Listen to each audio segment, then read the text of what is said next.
Good morning commandos. कैसे हैं आप सभी लोग? पूरे जोश में हैं या नहीं है कि अभी जो है वो 3-4 दिन में ही जो है वो जोश की हवा निकल गई? ऐसा नहीं होना चाहिए यार, ठीक है ना। मतलब कमांडोज जो होते हैं ना बेटा, वो हमेशा अलर्ट होते हैं। कमांडोज को हर दिन जो है वो अपने मिशन का ध्यान रहता है। उनको मालूम होता है कि हमें जो है अपने लक्ष्य तक पहुंचना है, ठीक है। उनके पास हारने जैसी कोई चीज होती नहीं है, या तो वो जीतते हैं या फिर सीखते हैं, ठीक है ना बेटा, है ना। तो मेरा मानना यह है कि हमको बेटा हर दिन अपने आप को सेल्फ मोटिवेट भी करना है। हर दिन अपने आप को समझाना है कि नहीं, हम कर सकते हैं, हमें करना है, और आज मैं अपना कल से बेहतर देने की कोशिश करूंगा, ठीक है। Every day try to give you yourself a command, yes, ठीक है, आज का दिन मेरा बेस्ट दिन होगा, मैं कल से बेहतर करने की कोशिश करूंगा। यदि हम अपने अंदर हर दिन 1% सुधार करेंगे ना, तो 100% में हम 100% से भी अधिक व्यक्ति, मतलब 100 दिन में हम 100% से भी अधिक इंप्रूव कर जाएंगे। जोड़कर देखो, तुम हर दिन 1% अपने आप को इंप्रूव करो तो क्या होगा बेटा, धीमे धीमे आपका इंप्रूवमेंट होता जाएगा और 100 दिन से भी कम दिनों में आप अपने आप को परफेक्ट बना लेंगे, ठीक है। तो मेरी बातें जो मैं लेक्चर के पहले कहता हूं, दिमाग में रखा करो उसको बेटा, ठीक है। ये जरूरी है, ये फ्यूल है। मतलब ये देखो, जब हम पढ़ते हैं ना, वो दिमाग के लिए, हमारे लिए इंपॉर्टेंट इंफॉर्मेशन है, लेकिन जो ये बातें कहता हूं ना, ये दिल का बारूद है, और बारूद होना चाहिए दिल में बेटा, ठीक है ना। चलिए, सफलता के बड़े धमाके के लिए तो क्या पढ़ रहे थे हम पढ़ रहे हैं cell the unit of life, ठीक है ना। तो सबसे पहले मैं आपसे एक क्वेश्चन करूंगा कि आपको बताना, आपको ये बताना है, आपके सामने स्क्रीन पर जो है वो मैंने सेल फिगर 8.2 एनसीईआरटी का दे रखा है, आपको साइज बताने हैं, ठीक है, आपको साइज बताने हैं, ठीक है। क्वेश्चन नंबर 1 मेरा आपसे ये है ना, आपको बताने हैं साइज। ए, टिपिकल वेक्टर का साइज क्या होता है, पीपीएलओ का साइज क्या होता है, वायरस का साइज क्या होता है, टिपिकल यूकैरियोटिक सेल का साइज क्या होता है, ABCD बताइए। ये बेटा चीजें याद रखनी पड़ेंगी, है ना, ठीक है, भूलना नहीं, याद रखो। बताओ साइज बताओ, चलो, है ना, साइज को बताइए बेटा, ठीक है ना। फिर आगे बात करते हैं हम, यहाँ पे क्या हम आगे बात करते हैं बेटा, इसमें क्वेश्चन नंबर 2 पे आते हैं हम, क्वेश्चन नंबर 2, ठीक है। क्वेश्चन नंबर 2 की हम बात करते हैं बेटा। यहां पर जो है वो बैक्टीरिया का एक स्ट्रक्चर देखा है, यहाँ पे बैक्टीरिया का एक स्ट्रक्चर देखा है बेटा। तो आपको बताना क्या है, आपको बताना है कि 1 क्या है, 2 क्या है और 3 क्या है, ठीक है। 1, 2 और 3, ठीक है, ये आपको बतलाना है बेटा, ठीक है ना, लेवल कीजिए, बताइए 1 क्या है, 2 क्या है, 3 क्या है, ठीक है ना। पहचानिए स्ट्रक्चर, बताइए 1 को क्या बोलोगे आप, 2 को क्या बोलोगे, 3 को क्या बोलोगे, आपको बताना है बेटा, ठीक है। क्लियर है ना, एकदम क्लियर, दिमाग में एकदम फंडा दिमाग में जो है वो क्लियर रखिए बेटा, ठीक है ना। चलिए आगे बढ़ते हैं। फिर आपको बताना है बेटा कि ग्राम्स स्टैनिंग टेक्निक में, ग्राम्स स्टैनिंग टेक्निक में क्वेश्चन नंबर 3 है। आप भाई कुछ प्रश्न करूंगा क्लास में आपसे, आपको आंसर करना है कमेंट में। ग्राम्स स्टैनिंग टेक्निक में कौन सा स्टैन हम यूज करते हैं, कौन सा स्टैन और कौन सा मॉर्डेंट केमिकल यूज करते हैं हम, ठीक है, यानी क्या स्टैन का, स्टैनिंग के लिए हम क्या कॉम्बिनेशन यूज करते हैं, आपको बताना है, ठीक है। ग्राम्स स्टैनिंग टेक्निक में हम कौन से स्टैन यूज करते हैं, कौन से कॉम्बिनेशन यूज करते हैं, ये आपको बताना है बेटा, ठीक है, ठीक। चलिए, अब पिछली बार बेटा हम बात कर रहे थे बैक्टीरियल सेल वॉल के ऊपर बात किया था, तो मैंने आपको बताया था बैक्टीरिया का सेल इनवेलप जो होता है वो कॉम्प्लेक्स होता है, 3 परतों में बना होता है। याद है पिछली क्लास में हमने क्या पढ़ा था, भूलो नहीं, भूलोगे तो पिटाई लगेगी, कि हर दिन पढ़कर आना है, क्लास में आने के पहले पिछला जो पढ़ा दिया गया वो पढ़कर आना है, ठीक है। वीडियो मत समझना, ऑफलाइन क्लास समझिए, इसको आप ऑफलाइन क्लास के समान ही ट्रीट कीजिए। तो जो पिछली क्लास में कवर हो गया बेटा वो पढ़कर आना है, ठीक है, उसमें कोई लापरवाही मत करना है। अच्छे बच्चे हो ना तुम, मेरे एग्जाम में फोड़ के आना है ना, तो जो बोल रहा हूं फॉलो करो, ठीक है। आपको क्या हमने देखा था, बैक्टीरिया का सेल इनवेलप होता है कॉम्प्लेक्स, सबसे बाहर होता है ग्लाइकोकैलिक्स लेयर, फिर होता है सेल वॉल, फिर होता है सेल मेम्ब्रेन, ठीक है। ग्लाइकोकैलिक्स के बारे में हमने बात किया था, मैंने कहा था ये बैक्टीरिया के द्वारा बाहर सीक्रेट होता है, सेल वॉल के बाहर प्रेजेंट रहता है बेटा। ये बैक्टीरिया को जिंदा रखने में हेल्प करता है। बैक्टीरिया की जो बीमारी पैदा करने की क्षमता होती है, पैथोजेनिसिटी का मतलब क्या होता है, पैथोजेनिसिटी का मतलब होता है बीमारी पैदा करने की क्षमता का होना। पैथोजन मतलब बीमारी पैदा करने वाले, और बीमारी पैदा करने वाले जो केमिकल होते हैं ना, जो बैक्टीरिया होते हैं, उनके सरफेस पे क्या होता है, कुछ केमिकल होते हैं, बॉडी उन केमिकल को रिएक्ट करती है, तभी सिम्टम देखने मिलते हैं, तो उसे क्या बोलते हैं हम, पैथोजेनिसिटी बोलते हैं। पैथोजेनेसिस का मतलब बीमारी के पैदा होने का तरीका, ठीक है। तो जो बैक्टीरिया के अंदर बीमारी पैदा करने की क्षमता होती है वो ग्लाइकोकैलिक्स के कारण होती है बेटा, ठीक है। फिर जो चार्ज देखोगे तो नेगेटिवली चार्ज, इलेक्ट्रिकल चार्जेस की बात करेंगे तो ग्लाइकोलिसिस में नेगेटिव चार्ज होता है, और बेसिकली ये पॉलीसेक्राइड से बने होते हैं, कुछ बैक्टीरिया में ये पॉलीपेप्टाइड से बने होते हैं, कुछ में दोनों से बने होते हैं, मोस्टली ये पॉलीसेक्राइड से बने होते हैं। तो थोड़ा सा इंफॉर्मेशन का लेवल हमने एक स्टेप ऊपर रखा है as compare to the NCERT, ठीक है ना। फिर देखो बेटा, बैक्टीरिया के स्ट्रक्चर के बारे में हम ऑलरेडी जान चुके हैं। बैक्टीरिया में न्यूक्लियोइड होता है, प्लाज्मिड होता है, प्लाज्मिड का इस्तेमाल जो है वो जेनेटिक इंजीनियरिंग में किया जाता है। बैक्टीरिया में एकमात्र सेल ऑर्गेनेल पाया जाता है जिसमें सेल मेम्ब्रेन नहीं, जिसमें कोई मेम्ब्रेन नहीं होती है, वो है राइबोसोम। बैक्टीरिया में एकमात्र मेम्ब्रेन पाई जाती है, वो होती है सेल मेम्ब्रेन। बैक्टीरिया के अंदर आपको इंट्रासेलुलर कंपार्टमेंट, सेल के अंदर खंड या कंपार्टमेंट देखने नहीं मिलते हैं। सेल मेम्ब्रेन के ऐसे उभार जो बैक्टीरिया में साइटोप्लाज्म की तरफ होते हैं उन्हें हम क्या बोलते हैं, मीजोसोम कहते हैं, हमने बात किया था। फिर मैंने ये भी कहा था कि कई बार सेल मेम्ब्रेन की पट्टी टूट कर आती है और उस पट्टी के ऊपर उस पट्टी के ऊपर या उस लेमिली के ऊपर जो है वो फोटोसिंथेटिक पिगमेंट प्रेजेंट होते हैं, तो उसे क्रोमेटोफोर कहते हैं। क्रोमेटोफोर कहां देखने मिलता है, साइनोबैक्टीरिया में देखने मिलता है, ब्लू ग्रीन एल्गी में देखने मिलता है। जब ये जो है वो लंबा लंबा होता है तो फोटोसिंथेटिक लेमिली कहते हैं, गोल हो जाता है तो उसको क्रोमेटोफोर कहते हैं, है ना बेटा। कहां देखने मिलता है, साइनोबैक्टीरिया में, ब्लू ग्रीन एल्गी में हमको ये देखने मिलता है बेटा, ठीक है। हमने इसके ऊपर ऑलरेडी बात किया हुआ है बेटा, ठीक है ना, क्लियर। चलिए फिर थोड़ा आगे बढ़ते हैं, प्रोकैरियोटिक सेल में ही थोड़ा सा हम आगे बढ़ेंगे। तो देखो बेटा, बैक्टीरिया जो होते हैं वो मोटाइल या नॉन मोटाइल हो सकते हैं। बैक्टीरिया गमनशील या आगमनशील, मतलब मूव करने वाले या एक जगह पर रहने वाले हो सकते हैं बैक्टीरिया, ठीक है। और बैक्टीरिया यदि मोटाइल है तो बैक्टीरिया में जो मोटिलिटी होती है it is due to the flagella. किसके कारण होती है, फ्लैजिला के कारण होती है। बैक्टीरिया में मोटिलिटी जो होती है, मूवमेंट जो होता है वो फ्लैजिला के कारण होता है। याद रखिए, बैक्टीरिया में सीलिया नहीं होते हैं। एसर्शन रीजन वाले क्वेश्चन में ये वर्ड आते हैं कई बार, तो मैं जो बातें बता रहा हूं ना बेटा एकदम दिमाग में डालना। बैक्टीरिया में सीलिया नहीं होते, बैक्टीरिया में सीलिया जैसे स्ट्रक्चर जो है वो नहीं होते हैं, ठीक है। बैक्टीरिया में होते हैं फ्लैजिला, ठीक है। और बेसिकली इनको हम क्या मानते हैं, इन फ्लैजिला को हम क्या मानते हैं, इनको मानते हैं हम ये होते हैं सेल वॉल से बाहर निकले हुए फिलामेंटस उभार होते हैं। यानी बैक्टीरिया की सेल वॉल से बाहर की तरफ निकले हुए फिलामेंटस उभार होते हैं। फिलामेंट मतलब पतले पतले तंतु के समान, थ्रेड के समान हमको ये दिखाई पड़ते हैं, ठीक है ना। इनका नंबर वेरी कर सकता है, अरेंजमेंट वेरी कर सकता है। अब देखो, जैसे हम बात करते हैं एस्चेरिया कोलाई की बात करें, ई कोलाई बैक्टीरिया की, तो ई कोलाई बैक्टीरिया में फ्लैजिला क्या होते हैं, पूरी बॉडी पे होते हैं। ई कोलाई बैक्टीरिया में फ्लैजिला पूरी बॉडी में होते हैं, पूरी बॉडी में देखने मिलते हैं। विब्रियो कॉलरा जो होता है, विब्रियो याद है ना, विब्रियो। अच्छा बताओ, चलो ठीक है, ऐसा बैक्टीरियल सेल जो गोल होती है उसे क्या कहते हैं हम, जो रॉड शेप बैक्टीरियल सेल होती है उसे क्या कहते हैं हम, जो कॉमा शेप होती है उसके लिए क्या वर्ड यूज करते हैं हम, और जो स्पाइरल शेप होती है उसके लिए क्या वर्ड यूज करते हैं, चलो बताओ, है ना, याद है क्या वर्ड यूज करते हैं, चलो बताओ फटाफट, क्या देखो बेटा जितना जल्दी रिकॉल करोगे ना उतना एग्जाम में अच्छा रहेगा। कॉमा शेप बैक्टीरियल सेल को क्या बोलोगे, रॉड शेप बैक्टीरियल सेल को क्या बोलोगे, स्फेरिकल बैक्टीरियल सेल को क्या बोलोगे, स्पाइरल शेप क्योंकि तो क्या बोलोगे, ठीक है। तो हमने देखा था विब्रियो कॉलरा कॉमा शेप था, ठीक है। इसमें आपको एक फ्लैजिला दिखाई पड़ रहा है, एक ही फ्लैजिला होता है इसमें, ठीक है। जबकि एस्चेरिया कोलाई में आपको क्या दिखाई पड़ रहा है, पूरी सरफेस पे फ्लैजिला आपको दिखाई पड़ रहे हैं, ठीक है। विब्रियो कॉलरा में आपको क्या दिखाई पड़ रहा है, आपको एक ही फ्लैजिला यहां पर दिखाई पड़ रहा है ना, ठीक है।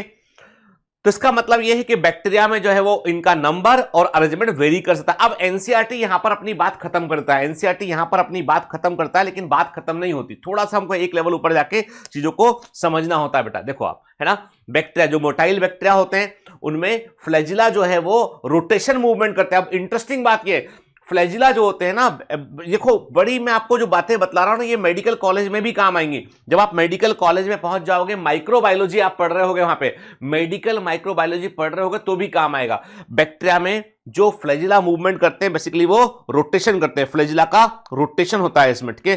फ्लैजिला अनड्यूलेटरी मूवमेंट, कोई भी रैंडम मूवमेंट नहीं करते, देखो गौर से देखें, बाकायदा घूम रहा है तो बैक्टीरियल सेल गोल गोल गोल घूम रहे के रोटेशन करते हुए हमको ये दिखाई पड़ते हैं बेटा, ठीक है ना। और देखिए आप, है ना, इमेज देखो आप, यानी आपको एक एनिमेशन में दिखाई पड़ रहा है कि बैक्टीरियल फ्लैजिला कैसे घूम रहा है, एक पूरी मोटर लगी हुई है इसमें। अब इंटरेस्टिंग बात है, एक मोटर लगी हुई है और ये मोटर चलती किससे, मोटर को चलाने के लिए एनर्जी कहां से आती है, प्रोटॉन से आती है। हाइड्रोजन आयन जो होते हैं वो एनर्जी प्रोवाइड करते हैं इसके मूवमेंट के लिए, मोटर के मूवमेंट के लिए जो एनर्जी वो हाइड्रोजन आयन के कारण से आती है, ठीक है। देखो आप बाकायदा, और बैक्टीरियल फ्लैजिला किससे बने होते हैं, बैक्टीरियल फ्लैजिला एक विशेष तरह के प्रोटीन से बने होते हैं, इसको बोलते हैं हम फ्लैजलिन प्रोटीन कहते हैं। वेरी वेरी इंपॉर्टेंट, ठीक है।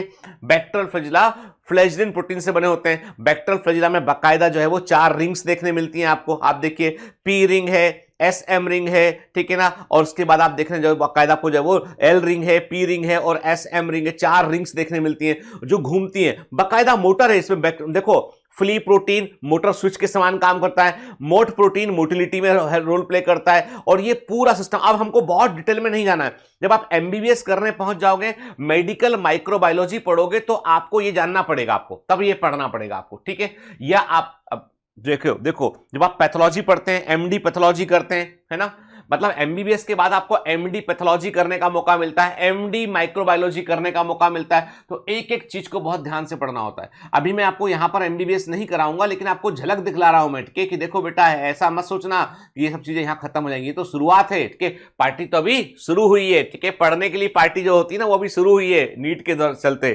ठीक है। तो चलिए, तो ये देखा हमने। तो देखो प्रोक्रिटिक फ्लैजिला और यूक्रिटिक फ्लैजिला में बड़ा भारी अंतर होता है। प्रोक्रिटिक फ्लैजिला बोले तो बैक्टीरिया के फ्लैजिला की बात कर रहे हैं, प्रोक्रिटिक फ्लैजिला बोले तो हम बैक्टीरिया के फ्लैजिला की बात कर रहे हैं, और यूक्रिटिक फ्लैजिला में बहुत भारी अंतर होता है। पहला अंतर तो होता है प्रोटीन का, कि जो सबसे बड़ा अंतर है कि प्रोक्रिटिक फ्लैजिला बने होते हैं फ्लैजिलीन प्रोटीन से बने होते हैं ये, ठीक है, और ये बने होते हैं ट्यूबुलिन प्रोटीन से बने होते हैं। ये ट्यूबुलिन प्रोटीन से बने होते हैं यूक्रिटिक फ्लैजिला। बैक्टीरियल फ्लैजिला खोखले होते हैं। फ्लैजिलिन प्रोटीन का ऐसा सर्कल होगा, ये ऐसे 8 मॉलिक्यूल होंगे ये अपना, और ये फ्लैजिलिन प्रोटीन होता है, कि आप देखो ऐसे, यदि सामने से देखूंगा, हम देखेंगे इसको हम, तो ऐसे सर्कल में बीच में ये होलो खाली जगह होगी, होलो स्पेस हमको देखने मिलेगा, ठीक है। जबकि यूक्रिटिक फ्लैजिला में क्या होता है, 9+2 अरेंजमेंट होगा इसमें। अब ये 9+2 अरेंजमेंट क्या होता है हम आगे पढ़ेंगे तब बात करेंगे, अभी हम कंफ्यूज नहीं करते, ठीक है। इतना याद रखो कि 9 पेरिफेरल डुप्लेट फाइबर होते हैं। 9 पेरिफेरल फाइबर होंगे ऐसे ऐसे 9, क्रॉस सेक्शन देखोगे ना इसका आप, ठीक है, ऐसे आपको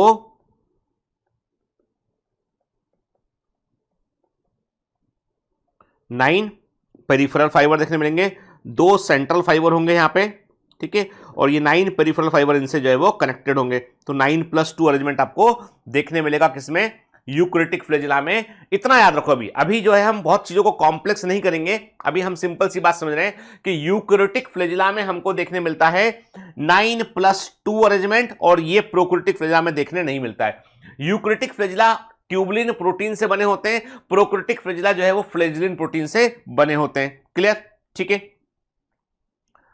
चलिए, है ना, बैक्टीरियल फ्लैजिला जो होते हैं उनमें हमको 3 पार्ट देखने मिलते हैं, फिलामेंट, हुक और बेसल बॉडी। फिलामेंट, हुक और बेसल बॉडी, ठीक है। बैक्टीरियल फ्लैजिला में बेसल बॉडी सेंट्रियोल से नहीं बनी होती है, क्योंकि बैक्टीरियल सेल में सेंट्रियोल नहीं होते हैं। तो कंफ्यूज मत करना बेटा, कंफ्यूज मत करना बिल्कुल भी, ठीक है। बैक्टीरिया में जो फ्लैजिला के आधार पर जो बेसल बॉडी होती है, बेसिकली ये मोटर प्रोटीन होते हैं। ये क्या होते हैं, ये मोटर प्रोटीन होते हैं, बेसिकली ये मोटर प्रोटीन होते हैं। ये सेंट्रियोल नहीं होते हैं, ठीक है। इसका मतलब कहीं ना कहीं सेंट्रियोल होते होंगे। तो यूक्रिटिक फ्लैजिला जो होता है, यूक्रिटिक फ्लैजिला जो होते हैं उनके बेस में जो बेसल बॉडी सेंट्रियोल से बनी होती है, ठीक है। फिर फिलामेंट जो होते हैं बेटा, जो फ्लैजिला का सबसे बड़ा भाग है, फिलामेंट लॉन्गेस्ट पोर्शन होता है, जो सेल की सरफेस से बाहर की तरफ उभरा होता है, और यही मूवमेंट करता है जिससे कि वेक्टर सेल आगे बढ़ती है, ठीक है। देखिए ये हो गया है फिलामेंट वाला हिस्सा, फ्लैजिलिन प्रोटीन से बना होता है बेटा ये, ठीक है ना, ठीक। और ये जो हो गया, ये हो गया आपका बेसल बॉडी वाला, यानी जो बेसल बॉडी वाला ये हुक वाला हिस्सा हो गया, ये हो गया आपका हुक वाला हिस्सा हो गया। ये आपको हुक वाला हिस्सा, ये पूरा जो है वो हुक वाला हिस्सा दिखाई पड़ रहा है आपको, ये हुक दिखाई पड़ रहा है आपको, है ना। और नीचे वाला क्या, ये बेसल बॉडी वाला हिस्सा दिखाई पड़ रहा है, जहां पर एस एम रिंग प्रेजेंट है, मोटिलिटी प्रोटीन, फ्ली प्रोटीन यहां पर प्रेजेंट है। यहां पे कोई सेंट्रियोल नहीं है बेटा, ठीक है ना, ध्यान रखना।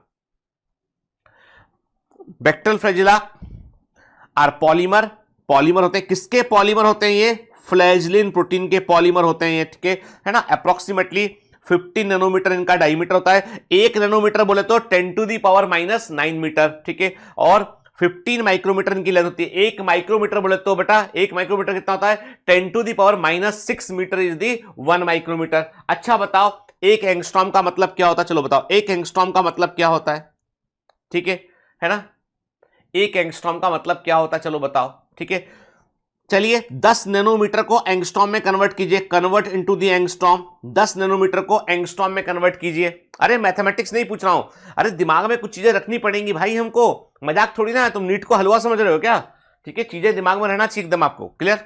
ठीक है, फ्लैजिला जो होते हैं, वेक्टर फ्लैजिला खोखले होते हैं, मैंने बताया था आपको। ठीक है, इनके बेस में क्या होता है? रोटरी मोटर होता है, मोटर प्रोटीन होता है, यहां पे मोटर होता है। और ये कितने तेज चलती है मोटर? ये बैक्टेरियल फ्लैजिला की मोटर कितनी तेज चलती है? ये 200 से लेके 1000 आरपीएम की स्पीड पे चलती है, 200 से लेके 1000 राउंड पर मिनट की स्पीड पे चलती है। ठीक, तीन पार्ट दिखाई पड़ते हैं, बेसल बॉडी है ना, हुक और मैंने कहा बेसल बॉडी, हुक और फिलामेंट दिखाई पड़ते हैं। ये हिस्सा किस में आ गया बेटा? ये आ गया आपका basal body. This is the basal body. ठीक है ना, याद रखना बेटा, नोट्स में सब कुछ है, आपके नोट्स में सब कुछ है, क्लियर?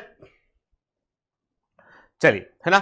अब मैंने ये भी कहा था नंबर के आधार पे, टेनिंग टेनिंग, नंबर के आधार पे बैक्टीरिया जो है वो फ्लैजिला, उसमें नंबर के आधार पे कई तरह के हो सकते हैं। यदि किसी, देखो ट्राइका वर्ड का मतलब क्या, पहले समझो वर्ड का मतलब। ट्राइका वर्ड का मतलब क्या होता है? ट्राइका वर्ड का मतलब होता है हेयर लाइक। ट्राइका लिख लो वर्ड, ट्राइका मतलब हेयर, ट्राइका वर्ड मतलब हेयर। ठीक है, टर्मिनोलॉजी याद रखिएगा, एक कॉपी में टर्मिनोलॉजी लिखते जाइएगा। ठीक है ना, ट्राइका मतलब हेयर। ठीक है, तो ए ट्राइकस कोई फ्लैजिला नहीं है। ऐसे बैक्टीरिया जिनमें कोई फ्लैजिला नहीं होता है उनको हम ए ट्राइकस बैक्टीरिया कहते हैं। ऐसे बैक्टीरिया जिनमें कोई फ्लैजिला नहीं होता है उनको हम ए ट्राइकस बैक्टीरिया कहते हैं। ऐसे बैक्टीरिया जिनमें एक फ्लैजिला होता है, एक सिरे पर एक फ्लैजिला होता है, उन्हें मोनोट्राइकस बैक्टीरिया कहते हैं। ऐसे बैक्टीरिया जिनमें दोनों सिरों पर जो है आपको एक एक फ्लैजिला दिखने मिलता है उसे हम क्या बोलते हैं? एम्फीट्राइकस कहते हैं। ऐसे बैक्टीरिया जिनमें जो है वो एक तरफ, ऐसे बैक्टीरिया जिनमें एक तरफ फ्लैजिला का गुच्छा देखने मिलता है उन्हें लोफोट्राइकस कहते हैं। और इसी के लिए हम सिफिलोट्राइकस वर्ड भी यूज करते हैं, लोफोट्राइकस कहते हैं। सिफिलो मतलब हेड, ठीक है, तो लोफोट्राइकस है, सिफिलोट्राइकस कहते हैं। ठीक है, और पूरी बॉडी पे होता है पेरीट्राइकस कहते हैं। Very very important. ठीक है, तो याद रखिए, ऐसे बैक्टीरिया जिनमें फ्लैजिला नहीं है ए ट्राइकस, एक फ्लैजिला है मोनोट्राइकस, दोनों सिरों पर फ्लैजिला है एम्फीट्राइकस, एक सिरे पर फ्लैजिला का गुच्छा है लोफोट्राइकस, और पूरी बॉडी पर फ्लैजिला है तो एम्फीट्राइकस। क्लियर? ठीक है, याद रखिएगा मोनोट्राइकस का बेस्ट एग्जांपल है विब्रियो कॉलरा। ठीक है ना। लोफोट्राइकस का बेस्ट एग्जांपल है स्यूडोमोनास फ्लोरोसेंस। ठीक है ना। और एम्फीट्राइकस का बेस्ट एग्जांपल है एक्वा स्पाइरिलम, और पेरीट्राइकस का बेस्ट एग्जांपल है साल्मोनेला टाइफी और एस्चेरिचिया कोलाई। नोट कर लो, इसमें बड़ा एक और लिख लो, है ना। देखो अब ये सब क्या है, मैं क्लियर कर दूं आपसे कि प्रीवियस ईयर क्वेश्चन को हम पूरा कवर कर रहे हैं, है ना। हम वो चीजें भी कवर कर रहे हैं बेटा जो पॉसिबल क्वेश्चन हो सकता है एनटीए नीट में। ठीक है, हम 100% एनसीईआरटी कवर कर रहे हैं, लेकिन हम एनसीईआरटी जहां पे अपनी बात खत्म करती है और अगली बात शुरू करती है, उसके बीच में जो गैप या लेकुना है, अधूरी बातें जो एनसीईआरटी की, उनको भी हम पूरा कर रहे हैं। तो तुम ये मत सोचना कि एनसीईआरटी रटने यहां पर हम आए, किताबों में से लिखा रटना तुम खुद रट लो ना बैठ के, यहां तुम समझने आए हो। ठीक है, याद रखना। ठीक है, एकदम अटेंटिव रहिए, क्योंकि मैं आपसे कह रहा हूं बायोमेंटर्स के बच्चे रिजल्ट में अच्छा क्यों करते हैं? क्योंकि वो सिलेबस को 115% 120% कवर करते हैं। ठीक है, इसीलिए आप देख लो, जो कोटा के अंदर भी जो फेमस कोचिंग है, कोचिंग क्लासेस है ऑफलाइन में, मैं किसी से कॉम्पीट नहीं करता हूं, लेकिन मैं कहता हूं वो लोग भी यही काम करते हैं कि सिलेबस को अच्छे से बच्चों को तैयार कराते हैं। हम लोग ऑनलाइन में वही काम करते हैं, मतलब हम ऑनलाइन, जो कोटा में एक बड़े इंस्टीट्यूट का नाम है, वैसा ऑनलाइन में बायोमेंटर्स का नाम है। ऑनलाइन में बायोमेंटर के सामने टेनिंग सब पानी कम है। ठीक है, ऑनलाइन में बायोमेंटर्स के सामने बाकी सबका पानी कम है।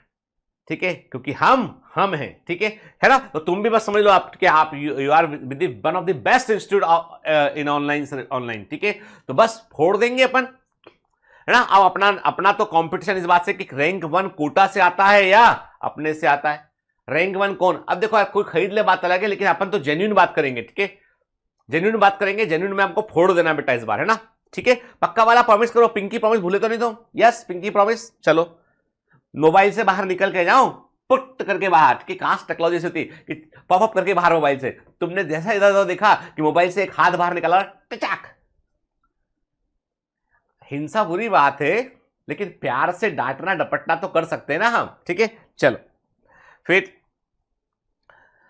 तो बेटा डिफरेंस हमें दिमाग में रखना है कि बैक्टीरियल फ्लैजिला और यूक्रेटिक फ्लैजिला के, या प्रोक्रिटिक फ्लैजिला यूक्रेटिक फ्लैजिला के, स्ट्रक्चर में बैक्टीरियल फ्लैजिला जो है वो स्मॉलर होते हैं, सिंपल होते हैं, जबकि यूकैरियोटिक फ्लैजिला का स्ट्रक्चर लार्जर होता है और कॉम्प्लेक्स होता है। बैक्टीरियल फ्लैजिला जो होते हैं वो फ्लैजिलिन प्रोटीन से बने होते हैं, यूकैरियोटिक फ्लैजिला ट्यूबुलिन प्रोटीन से बने होते हैं। बैक्टीरियल फ्लैजिला याद रखना रोटेटरी मूवमेंट करते हैं, मोटर केवल गोल गोल गोल गोल घूमती है, हेलीकॉप्टर के पंखे के समान रोटेटरी मूवमेंट करते हैं, जबकि eukaryotic flagella tinning tinning tinning कोई भी मूवमेंट कर सकते हैं, अनड्यूलेटरी मूवमेंट या जो है वो बेंडिंग मूवमेंट कर सकते हैं। बैक्टीरियल फ्लैजिला जो होते हैं वो प्रोटॉन हाइड्रोजन आयन से ड्रिवन होते हैं, बैक्टीरियल फ्लैजिला प्रोटॉन ड्रिवन होते हैं, जबकि यूकैरियोटिक फ्लैजिला जो है वो एटीपी के द्वारा ड्रिवन होते हैं। एटीपी उसको जो है वो ड्राइव करता है, एटीपी चलाता है उसको, याद रखना, ठीक है।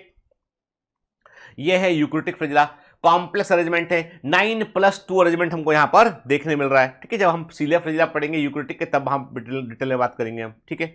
फिर तो देखो अभी हम ये बात समझ गए बेटा कि हमने देखा कि हाँ भाई क्या होता है कैप्सूल लेयर, क्या होता है स्लाइम लेयर। पर याद है ना ग्लाइकोलिसिस में हमने कहा था लूज होगा तो स्लाइम लेयर, कॉम्पैक्ट होगा तो कैप्सूल लेयर बोलेंगे इसको अब, है ना, ठीक है। फिर मीजोसोम के बारे में हमने बात किया बेटा, राइबोसोम के बारे में हमने बात किया, 70 राइबोसोम होते हैं, ठीक है ना। फिर अब देखो, अब आप बोलोगे, अब आपको मैं पूछूं कि ये बैक्टीरिया किस तरह का, पेरीट्राइकस है या मोनोट्राइकस है। अब आप हो गए कंफ्यूज, आपने कहा अरे सर ये कैसी बात कर रहे हो, आपने खुद कहा था पूरी सरफेस पर फ्लैजिला होंगे तो पेरीट्राइकस, एक होगा तो मोनोट्राइकस, ये मोनोट्राइकस कैसे हो सकता है। भाई साहब जिसको आप फ्लैजिला समझ रहे हो ना वो फ्लैजिला नहीं है, ये क्या है, ये है पिली और फिम्बरी, ये पिली और फिम्बरी है, ये लोकोमोशन में रोल प्ले नहीं करते, ये लोकोमोशन में रोल प्ले नहीं करते, ये है फ्लैजिला, ये है फ्लैजिला, ये फ्लैजिला, ये ठीक है, ये प्ली और फिम्बरी और फ्लैजिला, समझ गए ना बेटा, ठीक है। तो बैक्टीरियल सरफेस पे कई उभार हमको देखने मिलते हैं जो फ्लैजिला के अलावा होते हैं, उन्हें प्ली या फिम्बरी कहते हैं उनको हम। देखो ध्यान से, ये फिम्बरी दिखाई पड़ रहे हैं आपको इसमें, है ना, और ये आपको फ्लैजिला दिखाई पड़ रहे हैं, ठीक है ना, ठीक है। और बैक्टीरिया सेक्सुअल रिप्रोडक्शन के लिए बैक्टीरिया जिस पिली का यूज करता है उसे सेक्स पिली कहते हैं। पिली क्या होते हैं, लंबे लंबे उभार होते हैं जो बैक्टीरियल सेल वॉल से बाहर निकलते हुए हमको दिखाई पड़ते हैं। देखिए किसी सरफेस पर बैक्टीरिया को अपने आप को चिपकाना है, अटैच करना है, तो ये पिली या फिम्बरी सतह से चिपकने में हेल्प करते हैं, किसी भी सरफेस से चिपकने में ये हेल्प करते हैं पिली या फिम्बरी, ठीक है। अब आपको बड़ी मजेदार मेडिकल चीज बताता हूं। कई बार लड़कियों को एक प्रॉब्लम होती है, कई बार गर्ल्स को, लड़कियों को एक बड़ी कॉमन प्रॉब्लम होती है, उनको यूरिनरी ट्रैक इन्फेक्शन आता है। लड़कियों को कई बार यूटीआई हो जाता है और बड़े फ्रिक्वेंटली हो जाता है। जैसे मान लीजिए कभी कोई गंदा टॉयलेट यूज कर लिया, ठीक है, टॉयलेट्स क्लीन नहीं है, तो लड़कियों में यूटीआई, यूरिनरी ट्रैक इन्फेक्शन की संभावना कई गुना अधिक होती है एज कंपेयर टू मेल, लड़कों में कम होती है, ठीक है। इसलिए लड़के गंदे बाथरूम भी यूज कर लेते हैं, लड़कियां गंदा बाथरूम यूज नहीं कर सकती है क्योंकि यूरेथ्रा बहुत छोटी होती है, लड़कियों में यूरेथ्रा बहुत छोटी होती है, इन्फेक्शन तुरंत जो है ब्लेडर तक पहुंच जाता है। और यूटीआई, यूरिनरी ट्रैक इन्फेक्शन, इसका मतलब होता है पेशाब करने में जलन का होना, यह लड़कियों में बड़ा कॉमन होता है और इसके लिए जिम्मेदार होता है एस्चेरिचिया कोलाई बैक्टीरिया। कौन सा, ई कोलाई बैक्टीरिया इसके लिए जिम्मेदार होता है ना। तो आपको बताऊं एक मजेदार चीज है कि जो मैंने देखा कि यूटीआई के जब किसी लड़की को बार बार यूटीआई होता है, महिला को, ठीक है, या किसी पेशेंट को, तो हम लोग क्या करते हैं, हम लोग डॉक्टर जो है वो एंटीबायोटिक वगैरह तो देते ही हैं, साथ में मैंने खुद इस पर रिसर्च भी किया हुआ है और मैंने इसको जो है कई पेशेंट में इस्तेमाल भी किया हुआ है। हम क्या करते हैं, हम जो है वो एक कैप्सूल यूज करते हैं जो क्रैनबेरी का एक्सट्रैक्ट होता है, बेरी क्रैन के नाम से मार्केट में मिलता है, बेरी क्रैन के नाम से मार्केट में मिलता है, क्रेन बी के नाम से मार्केट में मिलता है। तो हम क्या करते हैं, हम जो है वो क्रैनबेरी एक्सट्रैक्ट का हम यूज करते हैं विथ एंटीबायोटिक के साथ में। बार बार यूटीआई होता तो हम बोलते हैं 1 महीने तक ये कैप्सूल खाओ, 1 कैप्सूल रोज खाओ बेरी क्रैन का 1 महीने तक। क्या फायदा होता है, क्रैनबेरी का जो केमिकल होता है उसके अंदर एक क्रैनबेरी जो होती है उसके एक्सट्रैक्ट में केमिकल होता है जो एस्चेरिचिया कोलाई के पिली और फिम्बरी को कमजोर कर देता है। जो एस्चेरिचिया कोलाई के पिली और फिम्बरी को कमजोर कर देगा, ये चिपक नहीं पाता सरफेस से तो इन्फेक्शन नहीं दे पाता, है फ्लश आता है, पेशाब में बाहर निकल जाता है, इन्फेक्शन कंट्रोल में आता है। मैंने बहुत पेशेंट को ट्राई करके देखा है। कोई भी दवा यदि मैं क्लास के दौरान बतला रहा हूं तो बगैर अपने नजदीकी डॉक्टर से सलाह लिए मत ले लेना भैया, मेरी कोई गारंटी वारंटी नहीं, मैं तो अपना ज्ञान तुमसे शेयर कर रहा हूं, हो सकता है वो दवा तुमको सूट करे ना करे, इसलिए अपने नजदीकी डॉक्टर से सलाह लेने के बाद ही कोई दवा लेना। मैं सिर्फ ज्ञान दे रहा हूं, बता रहा हूं आपको कि भाई बेरी क्रैन का जो कैप्सूल होता है वो यूटीआई में बड़ा काम आता है, क्रैनबेरी कैप्सूल, ठीक है। क्योंकि वो इसके पिली और फिमरी को डिस्ट्रॉय करता है। मतलब सरफेस से अटैच होने में, हमारी बॉडी में टिश्यू से अटैच होने में बैक्टीरिया को ये पिली और फिमरी हेल्प करते हैं। ठीक है, एनसीईआरटी क्या लिखता है, फ्लैजिला के अलावा besides flagella, pili and fimbriae are also surface structure of the bacteria. Bacteria में पिली और फिमरी भी सरफेस पर हमको देखने मिलते हैं। इनका कोई भी रोल जो है वो मूवमेंट में नहीं होता, but do not play a role in motility. इनका कोई भी रोल जो है वो मोटिलिटी में, मूवमेंट में नहीं होता है। पिली जो होते हैं ये लंबे ट्यूबुलर स्ट्रक्चर होते हैं जो स्पेशल प्रोटीन से बने होते हैं, इसको बोलते हैं हम पिलीन प्रोटीन। पिलीन प्रोटीन से ये बने होते हैं। ठीक है, पिली जो होते हैं ये लंबे इलोंगेटेड ट्यूबुलर स्ट्रक्चर होते हैं, विशेष प्रोटीन से बने होते हैं, पिलीन प्रोटीन कहते हैं। फिमरी छोटे साइज के होते हैं, ब्रिसल के समान दिखाई पड़ते हैं। जैसे यदि हम बैक्टीरियल सरफेस पर देखें, कैसे पहचानेंगे हम, छोटे छोटे छोटे छोटे छोटे छोटे छोटे छोटे थोड़ा बड़ा है, छोटे छोटे छोटे थोड़ा बड़ा है, छोटे छोटे छोटे छोटे छोटे। ठीक है, और ये है फ्लैजिला। ठीक है, तो ये क्या हो गया, ये हो गया पिली और ये हो गया फिमरी। ठीक है ना, सेम टाइप के प्रोटीन से बने होते हैं, लेकिन छोटे ब्रिसल के समान होता है तो वो फिमरी है, और बड़े साइज का होता है, इलोंगेटेड ट्यूबुलर होता है, वो पिली होकर आता है। ठीक है, बैक्टीरिया में ये सरफेस से अटैच होने में हेल्प करते हैं, चट्टान से चिपकने में, होस्ट टिश्यू से चिपकने में ये हेल्प करते हैं। ठीक है, और जो पिली होते हैं, कुछ इलोंगेटेड पिली, जो इलोंगेटेड पिली होते हैं ये बैक्टीरिया में play important role in conjugation. Conjugation बोले तो बैक्टीरिया में सेक्सुअल रिप्रोडक्शन का तरीका पढ़ेंगे आगे हम के। तो जो लंबे साइज के पिली होते हैं वो बैक्टीरिया में सेक्सुअल रिप्रोडक्शन में हेल्प भी करते हैं। ठीक है, याद रखिएगा। देखिए ना, पिली और फिमरी में डिफरेंस देखिए, आपको पिली दिखाई पड़ रहे हैं आपको। ठीक है, पिली को हम ब्रिसल लाइक नहीं लिखेंगे, हम इसको लिखेंगे ये इलोंगेटेड ट्यूबुलर, प्रिंटिंग मिस्टेक है, ट्यूबुलर। ठीक है, ठीक करा बेटा, यदि आपके नोट्स में छपा है ना ऐसा, यदि आपके नोट्स में ऐसा छपा है तो ठीक कर लो, ट्यूबुलर इलोंगेटेड। ठीक है, ट्यूबुलर इलोंगेटेड कर लीजिए। ठीक है, प्रिंटिंग मिस्टेक है बेटा ये ना, ट्यूबुलर इलोंगेटेड कर लीजिए। ठीक है, क्लियर। चलिए, समझ गए हम। फिमरी छोटे साइज के ब्रिसल के समान उभार होते हैं, पिली जो होते हैं लंबे ट्यूबुलर स्ट्रक्चर होते हैं। पिली जो होते हैं वो बैक्टीरिया में सेक्सुअल रिप्रोडक्शन में हेल्प करते हैं। बैक्टीरिया में सेक्सुअल रिप्रोडक्शन का तरीका होता है कॉन्जुगेशन। ठीक है, और फिमरी सरफेस से अटैच होने में हेल्प करते हैं। क्लियर, कोई डाउट? अरे डॉक्टर वाली फीलिंग आना चाहिए, पढ़ते पढ़ते क्लास में डॉक्टर वाली फीलिंग आना चाहिए, नहीं आएगी तो कैसे काम चलेगा भाई। देखो बेटा, जिंदगी में एक बात याद रखना, आप जिस उम्र में हो ना, आपके पास हमेशा चॉइस होगी, थोड़ा कष्ट उठा लें या थोड़ा मजा कर लें। मजा करने में बहुत मजा आएगा, कष्ट उठाने लगे यार यार गीतेंद्र सर तो ऐसे ही बोलते हैं, कहाँ फंस गए, ज्यादा पढ़ाते हैं, ये करते हैं वो करते हैं, बहुत चीजें लगे।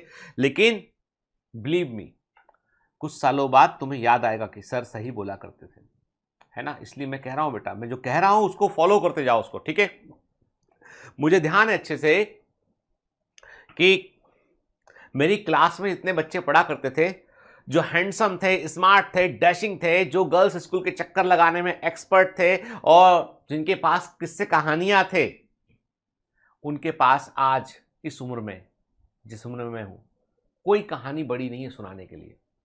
आम सी जिंदगी है, चला आ रहा है, काम चल रहा है, बस खत्म बात।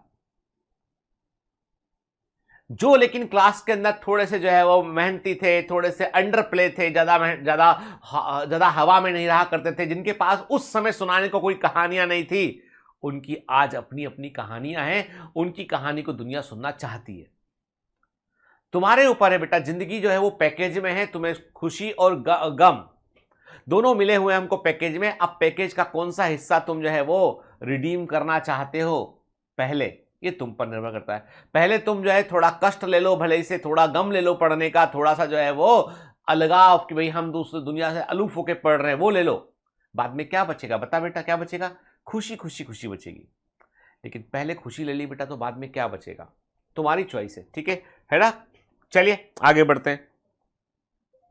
तो देखो अब आते हैं हम एकमात्र सेल ऑर्गेनेल जो प्रोकैरियोटिक सेल के अंदर देखने मिलता है, जो बैक्टीरिया के अंदर देखने मिलता है, वो होता है राइबोसोम। और राइबोसोम जो होता है उसे बोलते हैं हम 70S राइबोसोम बोलते हैं। उसे क्या बोलते हैं हम 70S राइबोसोम बोलते हैं। उसके लिए हम 70S राइबोसोम वर्ड का हम यूज करते हैं। अब ये 70S राइबोसोम का मतलब क्या, ठीक है, देखो बेटा, राइबोसोम, जब भी कभी मैं सोम वर्ड यूज करूं तो सोम वर्ड का मतलब होता है बॉडी या स्ट्रक्चर, ठीक है, नोट कर लो टर्मिनोलॉजी के।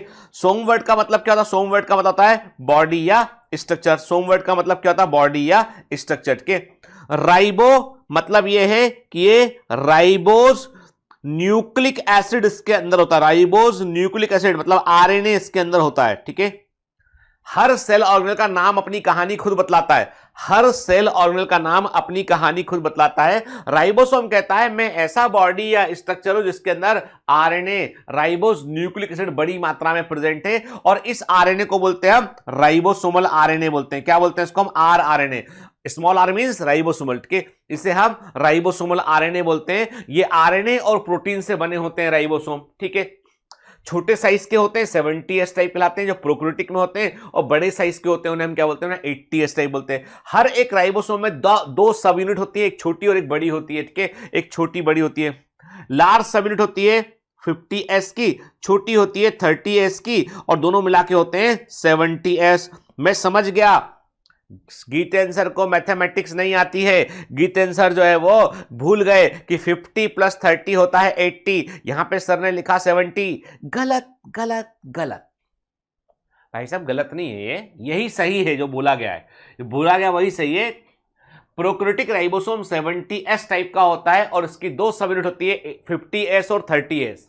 50S और 30S याद रखो। अब ये क्यों होती है, जब राइबोसोम डिटेल में पढ़ेंगे तब बात करेंगे, है ना, कि भाई स्वेडबर्ग कोएफिशिएंट क्या होता है ना, कैसे अल्ट्रासेंट्रीफ्यूगेशन को निकालते, तब बात करेंगे। अलग अलग वेरिएशन के इस पर भी बात करेंगे हम, ठीक है। अभी इतना समझ गए हम कि प्रोकैरियोटिक राइबोसोम 70S टाइप का होता है, उसकी दो सब यूनिट होती है 50S और 30S। याद रखना, बड़ी सब यूनिट 50S, छोटी होती है 30S, दोनों को मिला के बनता है 70S का प्रोकैरियोटिक राइबोसोम। बड़ी सब यूनिट में दो प्रकार के राइबोसोमल आरएनए होते हैं, ये याद रखना, क्वेश्चन दूंगा डीपीएस में। 23S राइबोसोमल आरएनए और 5S राइबोसोमल आरएनए होता है, ठीक है। और छोटी सब यूनिट में 30S सब यूनिट में 16S आरएनए होता है, ठीक है।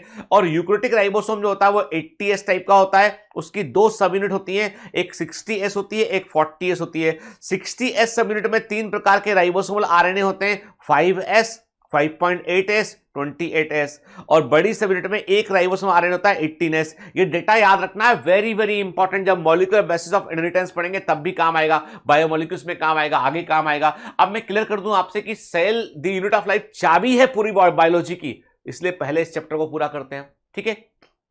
चलिए अब देखो बेटा, है ना, क्या होता है, जैसे प्रोकैरियोटिक में क्या होता है, प्रोकैरियोटिक में जो है वो राइबोसोम कहां होते हैं? साइटोप्लाज्म में बिखरे होते हैं और कुछ सेल मेम्ब्रेन से जुड़े होते हैं। प्रोकैरियोटिक में या बैक्टीरिया में राइबोसोम साइटोप्लाज्म में बिखरे होते हैं या कुछ सेल मेम्ब्रेन से जुड़े होते हैं, ठीक है। और डीएनए जो होता है वो न्यूक्लियोइड कहलाता है, और वो साइटोप्लाज्म में डायरेक्टली प्रेजेंट होता है, नेकेड जीनोम बोलते हैं, है ना, पढ़ा हुआ है हमने यहां पे। तो डीएनए, अब देखो पूरी सेल में सिस्टम कैसे काम करता है। कोई कंपनी में एक बॉस होता है, कंपनी में एक बॉस होता है, बॉस का एक सेक्रेटरी होता है, कंपनी का बॉस बोलता है, सेक्रेटरी को बुला के बोलता है चलो सुनो एक काम करो, बाहर जाके बताओ कि ये वाले प्रोटीन बनने हैं। तो जो डीएनए मॉलिक्यूल है वो उसके पास सूचना है। भाई बॉस क्या है, कोई व्यक्ति बॉस क्यों है? बॉस कोई व्यक्ति इसलिए कि वो सब जानता है, उसे कंपनी का पूरा कुछ पता है, उसको एवरीथिंग, उसके हर चीज उसके कंट्रोल में, इसलिए बॉस है।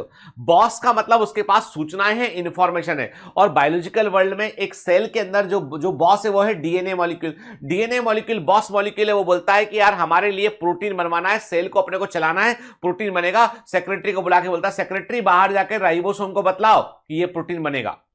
सेक्रेटरी कौन होता है? एमआरएनए। एम का मतलब मैसेंजर, एम का मतलब मैसेंजर आरएनए। किसका मैसेंजर? डीएनए का मैसेंजर, ठीक है। डीएनए बोलता है कि मेरे पास एक सेक्रेटरी है जिसका नाम है एमआरएनए, जो मेरा मैसेंजर है, मेरा दूत है, बाहर जाके बतलाएगा ये प्रोटीन बनना है। तो आरएनए मॉलिक्यूल जो डीएनए की सूचनाओं को कॉपी करता है और राइबोसोम से बोलता है भैया डीएनए बॉस ने बोला ये प्रोटीन बनेगा। बिल्कुल ऐसे ही काम होता है, जैसा मैं बता रहा हूं ऐसे ही सेल में काम होता है कि डीएनए मॉलिक्यूल बॉस मॉलिक्यूल है, वो बोलता है सेक्रेटरी से, सेक्रेटरी का नाम है एमआरएनए, मैसेंजर आरएनए, उसको बोलता है भाई देखो मेरी सूचना कॉपी कर लो, ये बाहर जाके ये प्रोटीन बनवाओ।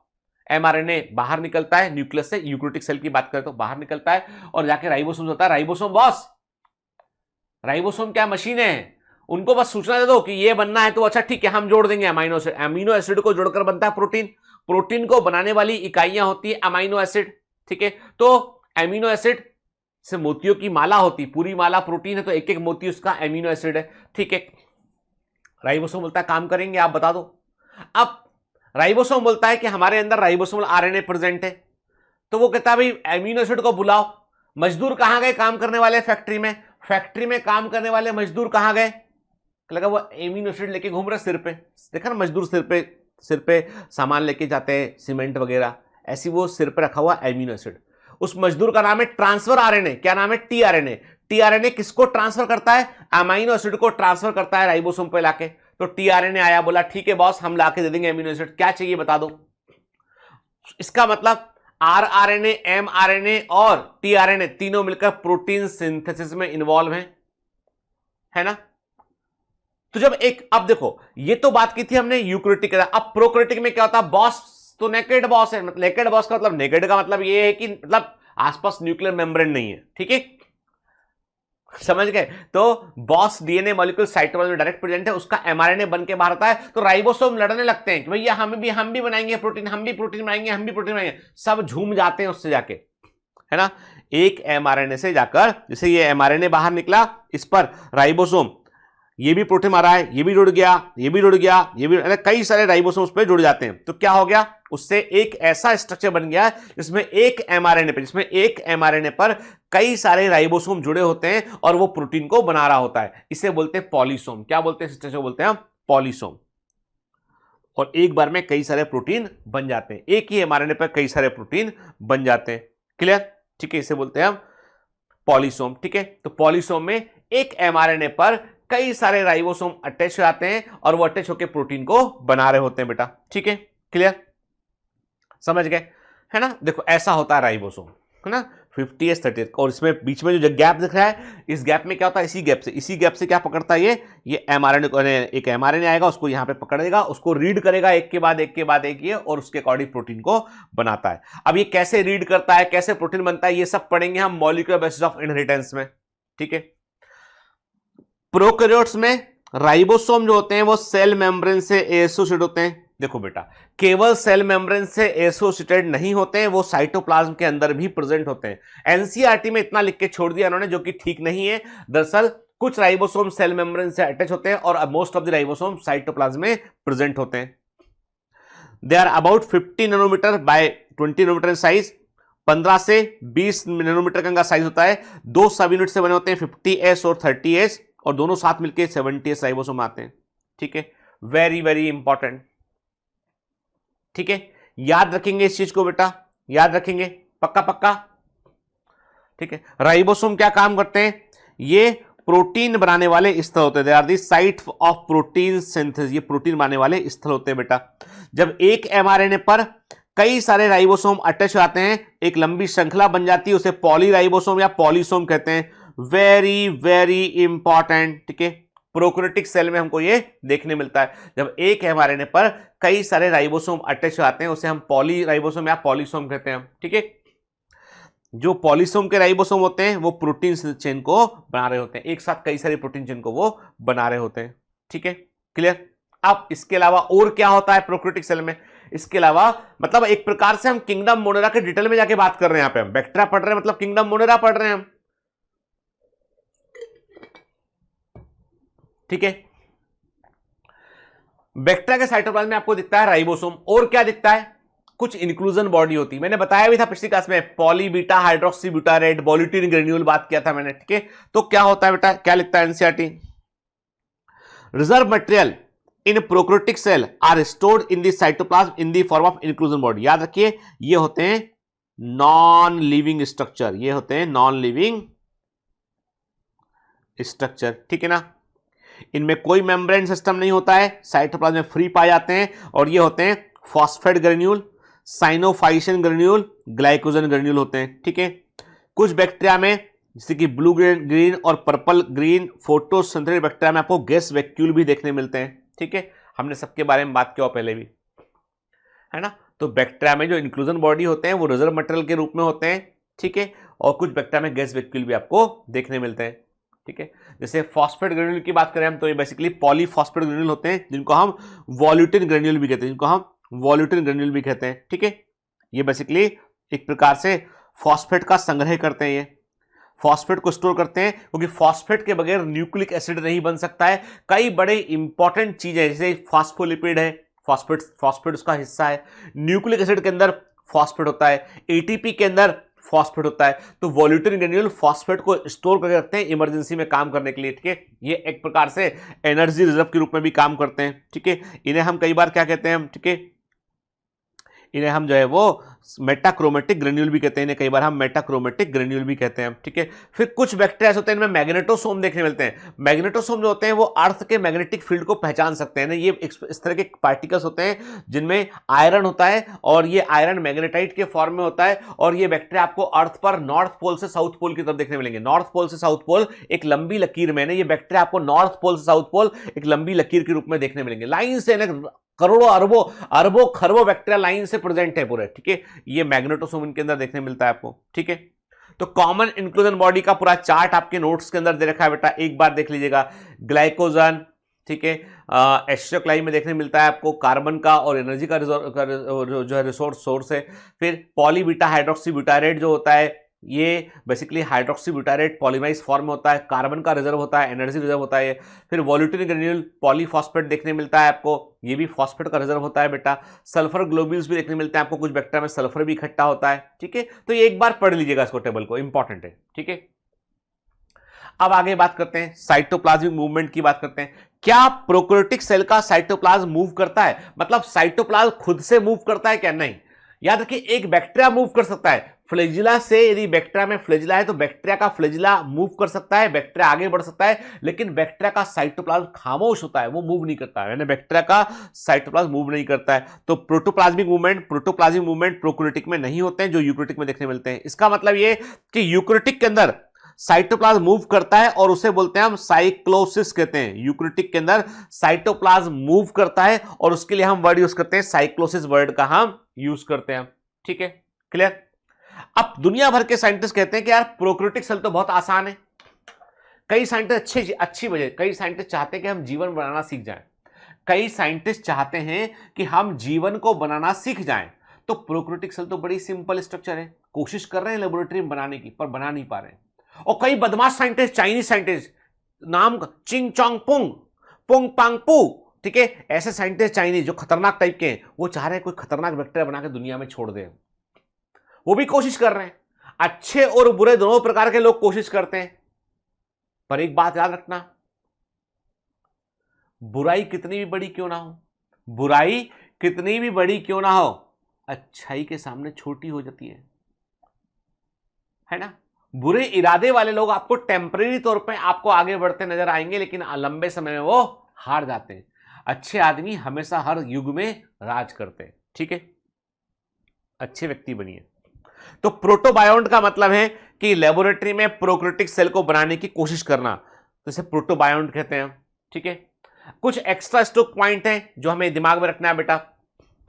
प्रोकैरियोटिक में डीएनए और आरएनए का रेशियो होता है 1:2, ठीक है, यूकैरियोटिक में 1:1 होता है, ठीक है। ये बिल्कुल ऐसे पॉइंट जो अंदर के कंटेंट से निकाले गए पॉइंट है, ठीक है। यानी प्रोकैरियोटिक में डीएनए आरएनए का रेशियो 1:2 होता है, मतलब डीएनए की तुलना में आरएनए डबल होता है, जबकि यूकैरियोटिक में 1:1 होता है।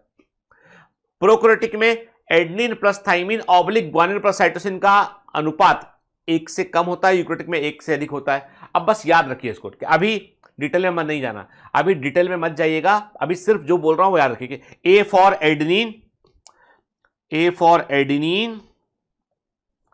T for thymine, G for guanosine, ठीक है, सी फॉर साइटोसिन। ये सब होते हैं डीएनए में प्रेजेंट नाइट्रोजन क्षार होते हैं, नाइट्रोजन बेस होते हैं, ठीक है ना। अब इनका क्या सिग्निफिकेंस है, कैसे होते हैं, सब पढ़ेंगे बाद में। अभी मैंने कहा आपसे कि A+T/G+C का रेशियो हर स्पीसीज में फिक्स होता है। प्रोकैरियोटिक में ये 1 से कम होता है, यूकैरियोटिक में 1 से अधिक होता है। पॉलीसिस्टोनिक mRNA प्रोकैरियोटिक में होता है। प्रोकैरियोटिक के आरएनए में जो है वो 1 से अधिक जीन की सूचना होती है। सिस्टोन वर्ड का मतलब होता है जीन, सिस्टोन बोले तो जीन, ठीक है। ऐसा जीन जो प्रोटीन को बनाता है उसके लिए हम सिस्टोन वर्ड का यूज भी करते हैं। ऐसा जीन जो प्रोटीन को बनाता है उसके लिए सिस्टोन वर्ड भी यूज करते हैं। जीन क्या होता है? जीन डीएनए का वो हिस्सा होता है जिसमें कोई पर्टिकुलर सूचना होती है। एक जीन की सूचना होगी मोनोसिस्टोनिक, कई जीन की सूचना होगी पॉलीसिस्टोनिक। तो पॉलीसिस्टोनिक mRNA प्रोकैरियोटिक में होता है, यूकैरियोटिक में मोनोसिस्टोनिक mRNA होता है, ठीक है। प्रोकैरियोटिक में केवल एक जीनोम यानी एक मुख्य बैक्टीरियल डीएनए एक ही होता है, तो वन लिंकेज ग्रुप, मतलब सारे के सारे इंपॉर्टेंट जीन एक ही डीएनए पर प्रेजेंट होते हैं, वन लिंकेज ग्रुप। जबकि यूकैरियोटिक में एक से अधिक क्रोमोसोम होते हैं, तो वहां पे 2 या 2 से अधिक लिंकेज ग्रुप आपको देखने मिलते हैं। प्रोकैरियोटिक के जीन होते हैं कंटिन्यूअस, जीन लगातार जो है वो जीन में कोई भी ब्रेक या हम बोले कोई भी जीन के की इंफॉर्मेशन लगातार होती है। इंफॉर्मेशन में कोई भी अवरोध या इंटरप्शन नहीं होता है। मतलब कहीं होता होगा, यूकैरियोटिक में होता है स्प्लिट जीन। तो ये जब हम मॉलिक्यूलर बेसिस ऑफ इनहेरिटेंस पढ़ेंगे बेटा, अभी देखो मैंने कहा ना चाबी है ये चैप्टर, सब जगह कनेक्टेड है। तो मैं कुछ पॉइंट आगे लिखवा रहा हूं अभी आपको, ठीक है, बस दिमाग में रखना है इसको। मैं बताऊंगा एक एक कोई भी चीज को मैं एक्सप्लेन किए वगैरह आगे नहीं बढ़ूंगा अभी, लेकिन जहां जरूरत है वहां बताएंगे, ठीक है। अभी दिमाग में डाल लो, हमने समरी कर लिया। कंटिन्यूअस जीन प्रोकैरियोटिक में और स्प्लिट जीन होते हैं यूकैरियोटिक में, ठीक है, क्लियर।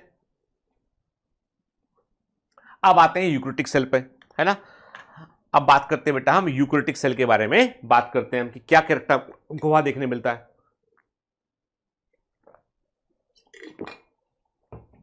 हमको पता है बेटा 5 किंगडम होते हैं। Kingdom Monera, kingdom protista, kingdom Plantae, kingdom fungi, kingdom animalia. Kingdom Monera में सारे के सारे प्रोकैरियोटिक शामिल होते हैं। इसका मतलब प्रोटिस्टा, प्लांटी, फंजाई, एनिमेलिया में यूकैरियोटिक आते हैं। प्रोटिस्टा में यूनिसेल्ड यूकैरियोटिक आते हैं, प्रोटिस्टा में यूनिसेल्ड यूकैरियोटिक आते हैं, ठीक है। प्लांटी, फंजाई और एनिमेलिया में मल्टीसेल ऑर्गेनिज्म आते हैं, ठीक है बेटा, क्लियर है ना। तो इसका मतलब ये हो गया बेटा यूकैरियोटिक में क्या क्या इंक्लूड है। एनसीईआरटी का पहला पॉइंट यूकैरियोटिक में प्रोटिस्टा, प्लांटी, एनिमल और फंजाई इंक्लूड है, ठीक है। यूकैरियोटिक सेल में जो है वो आपको ऐसे सेलुलर कंपार्टमेंट देखने मिलेंगे, सेल के अंदर आपको जो है वो ऐसे सेल ऑर्गेनेल देखने मिलेंगे जिनमें अपनी खुद की मेम्ब्रेन भी होगी। माइटोकॉन्ड्रिया आसपास डबल मेम्ब्रेन होती है, क्लोरोप्लास्ट आसपास डबल मेम्ब्रेन होती है। मतलब देखो ऐसे फर्क है।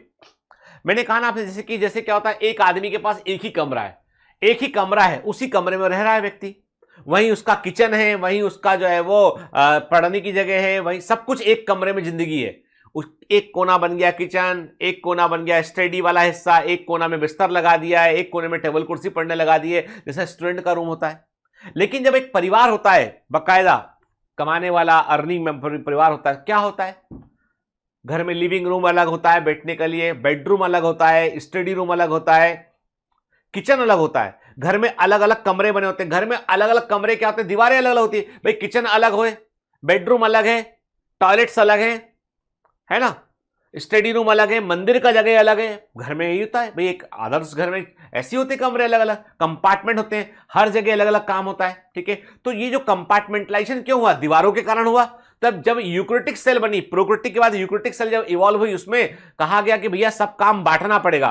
क्लोरोप्लास्ट अपना फूड बनाता रहेगा, माइटोकॉन्ड्रिया एनर्जी जनरेट करते रहेंगे, सबके काम बांट दिए गए, तो कंपार्टमेंट बन गए। तो पहली बार जो है हमको कंपार्टमेंटलाइजेशन यानी सेल के अंदर, सेल के साइटोप्लाज्म में आपको एक्सटेंसिव कंपार्टमेंटलाइजेशन देखने मिलता है साइटोप्लाज्म में, यूकैरियोटिक सेल में, क्योंकि वहां पे मेम्ब्रेन बाउंड ऑर्गेनेल पाए जाते हैं, ठीक है। यूकैरियोटिक सेल में न्यूक्लियस के चारों तरफ भी मेम्ब्रेन होती है, यानी न्यूक्लियस में आपको मेम्ब्रेन देखने मिलती है, और डीएनए में हिस्टोन प्रोटीन भी होता है, ठीक है, क्लियर। क्या लिखा है एनसीईआरटी में, in eukaryotic cell there is an extensive compartmentalisation of cytoplasm. Compartmentalisation of cytoplasm का मतलब क्या हो गया बेटा, मतलब मेम्ब्रेन बाउंड सेल ऑर्गेनेल पाए जाते हैं। यूकैरियोटिक सेल में ऑर्गेनाइज्ड न्यूक्लियस होता है, ऑर्गेनाइज्ड न्यूक्लियस बोले तो उसमें न्यूक्लियर इनवेलप होती है बेटा, ठीक है, क्लियर। इसके अलावा यूकैरियोटिक सेल में have a variety of complex locomotory and cytoskeletal structure. इसमें आपको जो है वो बाकायदा सीलिया, फ्लैजिला, वो सब भी देखने मिलेंगे आपको, ठीक है ना। और साइटोस्केलेटल स्ट्रक्चर बोले तो साइटोप्लाज्म के अंदर भी आपको जो है वो एक प्रोटीन का नेटवर्क देखने मिलेगा आपको। साइटोप्लाज्म के अंदर भी प्रोटीन का नेटवर्क देखने मिलेगा आपको, जो प्रोकैरियोटिक में नहीं होता है। प्रोकैरियोटिक के साइटोप्लाज्म लिक्विड के समान है, यूकैरियोटिक के साइटोप्लाज्म में प्रोटीन का जाल देखने मिलेगा आपको, जिसको वो लिख रहे हैं हम साइटोस्केलेटल स्ट्रक्चर लिख रहे हैं हम इसको, ठीक है। इनका जेनेटिक मटेरियल क्रोमोसोम के रूप में होता है। क्रोमोसोम मैंने आपको बताया डीएनए प्लस हिस्टोन प्रोटीन के मिलने से बनता है क्रोमेटिन, और क्रोमेटिन के कंडेंस होने से क्या बनता है बेटा, क्रोमोसोम। पहले भी बात किया हमने। सभी यूकैरियोटिक सेल आइडेंटिकल नहीं होती भाई, कोई प्लांट सेल है, कोई एनिमल सेल है, कोई फंगल सेल है, अलग अलग होते हैं, ठीक है ना। प्लांट और एनिमल सेल में सिग्निफिकेंट डिफरेंस देखने मिलता है। प्लांट सेल में सेल वॉल होगी, प्लास्टिड होगा, सेंट्रल वैक्यूल होगा, जो एनिमल सेल में नहीं होगा। ये भी हमने पहले पढ़ा है, पहले के लेक्चर में ये भी कवर किया हुआ हमने कि प्लांट सेल में आपको सेल वॉल देखने मिलेगी, प्लास्टिड क्लोरोप्लास्ट देखने मिलेंगे आपको लार्ज सेंट्रल वैक्यूल देखने मिलेगा, जो एनिमल सेल में नहीं होगा। जबकि एनिमल सेल में आपको सेंट्रियोल देखने मिलेगा, जो ऑलमोस्ट सभी प्लांट सेल में नहीं होता है। एनिमल सेल में कभी भी सेल वॉल नहीं होती है। ये सब बातें हमने ऑलरेडी पढ़ी हुई है पहले, ठीक है। प्लांट और एनिमल सेल में डिफरेंस बड़ा फंडामेंटल क्वेश्चन है, ठीक है बेटा। अब देखो ना, अभी देखा ना हमने कि क्या क्या। अब बताओ ये एनिमल सेल है कि प्लांट सेल है? भाई सिंपल सी बात है, एनिमल सेल दिखाई पड़ रहा है हमें, क्योंकि इसके आसपास कोई सेल वॉल नहीं है, इसमें माइक्रोब्लाई दिखाई पड़ रहा है, इसमें हमको इसमें क्लोरोप्लास्ट नहीं दिखाई पड़ रहा है, ठीक है। जबकि आप देखोगे ये प्लांट सेल है, सेल वॉल दिखाई पड़ रही है आपको, इसमें बाकायदा क्लोरोप्लास्ट भी दिखाई पड़ रहा है आपको, ठीक है। तो ये क्या है, ये है प्लांट सेल है, ठीक है। देखते हैं हम, चलिए बहुत छोटी क्लास का डिफरेंस है बेटा, ये छोटी क्लास में पढ़ते हैं हम लोग इसको, ठीक है। इसको हम नोट कर लेते हैं, इसको हम, ठीक है। Plant cell generally animal cell से साइज में बड़ी होती है, एनिमल सेल छोटी होती है। प्लांट सेल में जो है rigid tough cellulosic cell wall होती है, एनिमल सेल में नहीं होती है। प्लांट सेल में बड़ा लार्ज सेंट्रल वैक्यूल होता है, एनिमल सेल में नहीं होता है। प्लांट सेल में क्लोरोप्लास्ट या प्लास्टिड पाए जाते हैं, एनिमल सेल में नहीं पाए जाते हैं। प्लांट सेल में सेंट्रोसोम नहीं होता है, लेकिन एनिमल सेल में सेंट्रोसोम पाया जाता है। प्लांट सेल में जब भी सेल डिवाइड करती है तो सेल प्लेट बनती है। वेरी वेरी इंपॉर्टेंट पॉइंट, जब सेल साइकिल और सेल डिवीजन पढ़ेंगे तब वहां काम आएगा, दिमाग में रखो इसको, के क्या होती है सेल प्लेट, तब मैं एक्सप्लेन करूंगा। तो जब भी प्लांट सेल डिवाइड करती है एक सेल प्लेट बनती है। एनिमल सेल में सेल फरो बनती है, सेल प्लेट नहीं बनती है, ये भी याद रखना है। प्लाज्मोडेस्माटा प्रोटोप्लाज्म के धागे होते हैं जो एक प्लांट सेल को दूसरी प्लांट सेल से कनेक्ट करते हैं। तो प्लाज्मोडेस्माटा प्रोटोप्लाज्मिक थ्रेड होते हैं जो एक प्लांट सेल को दूसरी प्लांट सेल से कवर करते हैं, क्योंकि सेल वॉल नॉन लिविंग होती है। सेल वॉल नॉन लिविंग होती है तो कनेक्शन के लिए लिविंग स्ट्रक्चर चाहिए कोई, तो वो होता है प्रोटोप्लाज्मिक थ्रेड, जिन्हें प्लाज्मोडेस्माटा कहते हैं। एनिमल सेल में दो एनिमल सेल यदि टिश्यू के अंदर प्रेजेंट है तो दोनों की मेम्ब्रेन कनेक्टेड होती है, और मेम्ब्रेन लिविंग होती है तो डायरेक्ट कम्युनिकेट कर पाती है, ठीक है। तो प्लाज्मोडेस्माटा एनिमल सेल में नहीं होते हैं, प्लांट सेल में होते हैं। प्लांट सेल में मिडिल लेमिला देखने मिलती है। मिडिल लेमिला दो प्लांट सेल की प्राइमरी वॉल को जोड़ती है, सेल वॉल को आपस में जोड़ती है। टिश्यू बनता है तो प्लांट सेल आपस में जुड़ेंगी, जुड़ने के लिए जो सीमेंटिंग लेयर चाहिए होती है मिडिल लेमिला होती है। एनिमल सेल में मिडिल लेमिला की जरूरत नहीं होती है। डेस्मोसोम देखने मिलते हैं, सीधा मेम्ब्रेन में हम गठान लगा देते हैं, मेम्ब्रेन जुड़ जाती है आपस में, डेस्मोसोम कहलाता है, ठीक है, क्लियर। तो देखो एक टिपिकल प्लांट सेल का स्ट्रक्चर दिमाग में आपको रहना चाहिए। एक टिपिकल प्लांट सेल का स्ट्रक्चर आपके दिमाग में रहना चाहिए। सबसे बाहर सेल वॉल है, उससे अंदर सेल मेम्ब्रेन है, ठीक है। उसके बाद आप देख रहे हो साइटोप्लाज्म देख रहे हो बेटा, फिर टोनोप्लास्ट है, ठीक है। तो जो टोनोप्लास्ट और सेल सेप दोनों मिला के कहलाते हैं ये सेंट्रल वैक्यूल, ठीक है ना बेटा, है ना। और ये न्यूक्लियस है ना। सेंट्रल वैक्यूल में सेल सेप होता है बेटा, टोनोप्लास्ट सेंट्रल वैक्यूल की मेम्ब्रेन होती है, साइटोप्लाज्म पेरिफेरी में होता है, और सेल मेम्ब्रेन दिखाई पड़ रही है आपको, ठीक है। अब कई बार दिमाग में क्वेश्चन उठता है कि क्या होता है प्रोटोप्लाज्म, ठीक है, क्या होता है प्रोटोप्लाज्म। बड़ा भारी प्रश्न है, क्योंकि क्या एनसीईआरटी ने इसके बारे में जिक्र नहीं किया, उसने लिख दिया साइटोप्लाज्म होता है, यहां वर्कशॉप होता है, काम होता है, मेटाबॉलिक एक्टिविटी चलती है। लेकिन सबसे फंडामेंटल चीज जो मिसिंग है एनसीईआरटी में वो है प्रोटोप्लाज्म, जिसका बार बार जिक्र भी आएगा, नाम भी आएगा, ठीक है। तो ये मिसिंग लिंक है, इसको क्लियर करना जरूरी है कि क्या होता है protoplasm. Cytoplasm is a part of protoplasm. Cytoplasm जो है वो प्रोटोप्लाज्म में से आप न्यूक्लियस को बाहर निकाल दो, प्रोटोप्लाज्म माइनस न्यूक्लियस जो बचेगा वो है साइटोप्लाज्म, ठीक है, क्लियर। तो प्रोटोप्लाज्म को पहली बार देखा था कॉर्टी ने 1772 में, ठीक है। ये सब एनसीईआरटी में नहीं है, अभी जो बता रहा हूं ये एनसीईआरटी में नहीं है, लेकिन बेटा एनसीईआरटी की मिसिंग लिंक है, जिसको नहीं समझेंगे ना तो आगे दिक्कत जाएगी। तो कई हिस्से ऐसे होते हैं बेटा जो हमको पढ़ाने पड़ते हैं मजबूरी में, ताकि जो है वो आगे आपको दिक्कत ना जाए, ठीक है ना। डुजार्डिन ने प्रोटोप्लाज्म को सार्कोड वर्ड टर्म दिया उसके लिए। प्रोटोप्लाज्म टर्म को देने वाले साइंटिस्ट है जेई पुरकिंजे, पीवाईक्यू है, मोस्ट कॉमन क्वेश्चन में से एक है, ठीक है। टर्म प्रोटोप्लाज्म को देने वाले साइंटिस्ट थे जेई पुरकिंजे। उन्होंने एम्ब्रियो को बनाने वाले जो मटेरियल था, सब्सटेंस था, फॉर्मेटिक सब्सटेंस, जो एम्ब्रियो के अंदर प्रेजेंट जो मटेरियल था, लिविंग मटेरियल था, उसको उन्होंने क्या बोला, प्रोटोप्लाज्म का। हैंस्टिन ने इसके लिए प्रोटोप्लास्ट वर्ड का यूज किया। ह्यूगो वॉन मोहल ने बताया कि प्रोटोप्लाज्म का सिग्निफिकेंस होता है सेल डिवीजन में। इन्होंने प्लांट सेल के लिए प्रोटोप्लाज्म वर्ड यूज किया उन्होंने, और बताया कि प्रोटोप्लाज्म जो है वो सेल डिवीजन में बड़ा इंपॉर्टेंट रोल प्ले करता है ना। जब सेल डिवाइड करती है तो it plays very important role, ठीक है। जूलियस हक्सले ने, वेरी वेरी इंपॉर्टेंट, पीवाईक्यू आप देखोगे कई, यदि कोई आप दूसरी एमसीक्यू बुक लगाते हो ना बेटा, तो उसमें आपको कई बार क्वेश्चन देखने मिलेंगे। पहले काफी आए हुए क्वेश्चन में से एक है, ठीक है, इंपॉर्टेंट है, आज भी इंपॉर्टेंट है, ठीक है। जूलियस हक्सले ने बताया कि protoplasm is the physical basis of life, जीवन का भौतिक आधार होता है, very very important. Protoplasm is the, तो एग्जामिनर कई बार पूछता है what is the physical basis of life, तो जीवन का भौतिक आधार जो होता है वो होता है प्रोटोप्लाज्म। हम कह सकते हैं it is the material basis of life, जो जीवन दिखाई पड़ता है, जो उसका पदार्थ है जीवन का, लाइफ का, वो है प्रोटोप्लाज्म। मतलब ये है कि ये वो सब्सटेंस है जिससे सेल बनी होती है, और इसमें सेल के सभी पार्ट शामिल होते हैं, ठीक है। या तो जो पार्ट शामिल नहीं है वो इससे बने होते हैं, जैसे सेल वॉल है, इसी की एक्टिविटी से वो सीक्रेट होकर बाहर जाती है, ठीक है। प्रोटोप्लाज्म वो वर्कशॉप है जहां पे जीवन की सभी क्रियाएं चल रही होती हैं, मतलब सारी metabolic activity, whatever the activity that is required for the maintenance of the life, के जीवन को बनाए रखने के लिए जो भी एक्टिविटी चाहिए, जो भी क्रियाशीलता चाहिए, वो सब की सब प्रोटोप्लाज्म में होती है बेटा, ठीक है। यानी ये वो वर्कशॉप है जो जिसके अंदर सभी मेटाबॉलिक रिएक्शन चलती है। मेटाबॉलिज्म को हिंदी में बोलते हैं उपापचय, ठीक है। मेटाबॉलिज्म में केमिकल बनते भी हैं, टूटते हैं, केमिकल बनते हैं, एनाबॉलिज्म, टूटते हैं, कैटाबॉलिज्म, सब कुछ इसके अंदर चल रहा होता है, ठीक है। तो लाइफ के लिए जरूरी सारी क्रियाएं प्रोटोप्लाज्म में चल रही होती है, ठीक है। ये ऑर्गेनिज्म का वो हिस्सा होता है जो ट्रूली अलाइव, वास्तव में जीवित होता है, ठीक है ना, वास्तव में जीवित होता है, ये वो हिस्सा होता है। प्रोटोप्लाज्मिक थ्योरी को देने वाले साइंटिस्ट है मैक्स सुल्ज। अब बड़ी मजे की बात ये, अच्छे से ध्यान है, मैं हर बार ये जब भी पढ़ाता हूं तो इस किस्से को मैं हमेशा जरूर सुनाता हूं। मैं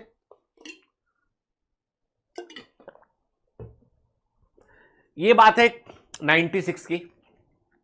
1996 में मैंने मेडिकल एंट्रेंस एग्जाम निकाला, बढ़िया रैंक थी मेरी, ठीक है ना। मैं एफएमसी में सिलेक्ट हुआ, ऑल इंडिया पीएमटी में सिलेक्ट हुआ, एमपी पीएमटी में सिलेक्ट हुआ, है ना। और तब मैंने 96 में हम लोग मेडिकल कॉलेज ज्वाइन किए, गांधी मेडिकल कॉलेज भोपाल मैंने लिया। मेरे पास ऑप्शन थे कि मैं बेंगलोर का कॉलेज, गोवा का कॉलेज, या कोई और कॉलेज ले लेता मैं, या एएफएमसी पुणे चला जाता मैं, पर पता नहीं थोड़ा सा क्या था, कभी जिंदगी में घर से बाहर नहीं निकले थे, होम सिक भी थे, और डर भी लगता था बाहर, क्योंकि कभी देखा ही था इतना बड़ा कोई शहर, ठीक है। तो भोपाल ले लिया, सच्चाई बता रहा हूँ, ठीक है। तो भोपाल में जब मैं मेडिकल कॉलेज पहुंचा फर्स्ट ईयर में, तो हम लोग जो है वो फर्स्ट ईयर में बहुत, अब उस समय तो गिनती के ना, देश में गिनती के मेडिकल कॉलेज थे। मतलब सोचो कि पूरे मध्य प्रदेश के अंदर, सच बोल रहा हूं, पूरे मध्य प्रदेश के अंदर सारी सीटें मिला के थी 700 सीटें, only 700 MBBS seat in MP.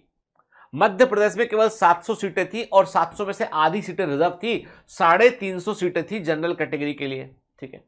Medical college में केवल मध्य प्रदेश में केवल 5 मेडिकल कॉलेज थे, और हर मेडिकल कॉलेज में जो है वो रीवा में 100 सीटें थी, बाकी सब में क्या थी 140 140 140 140 सीट थी, है ना।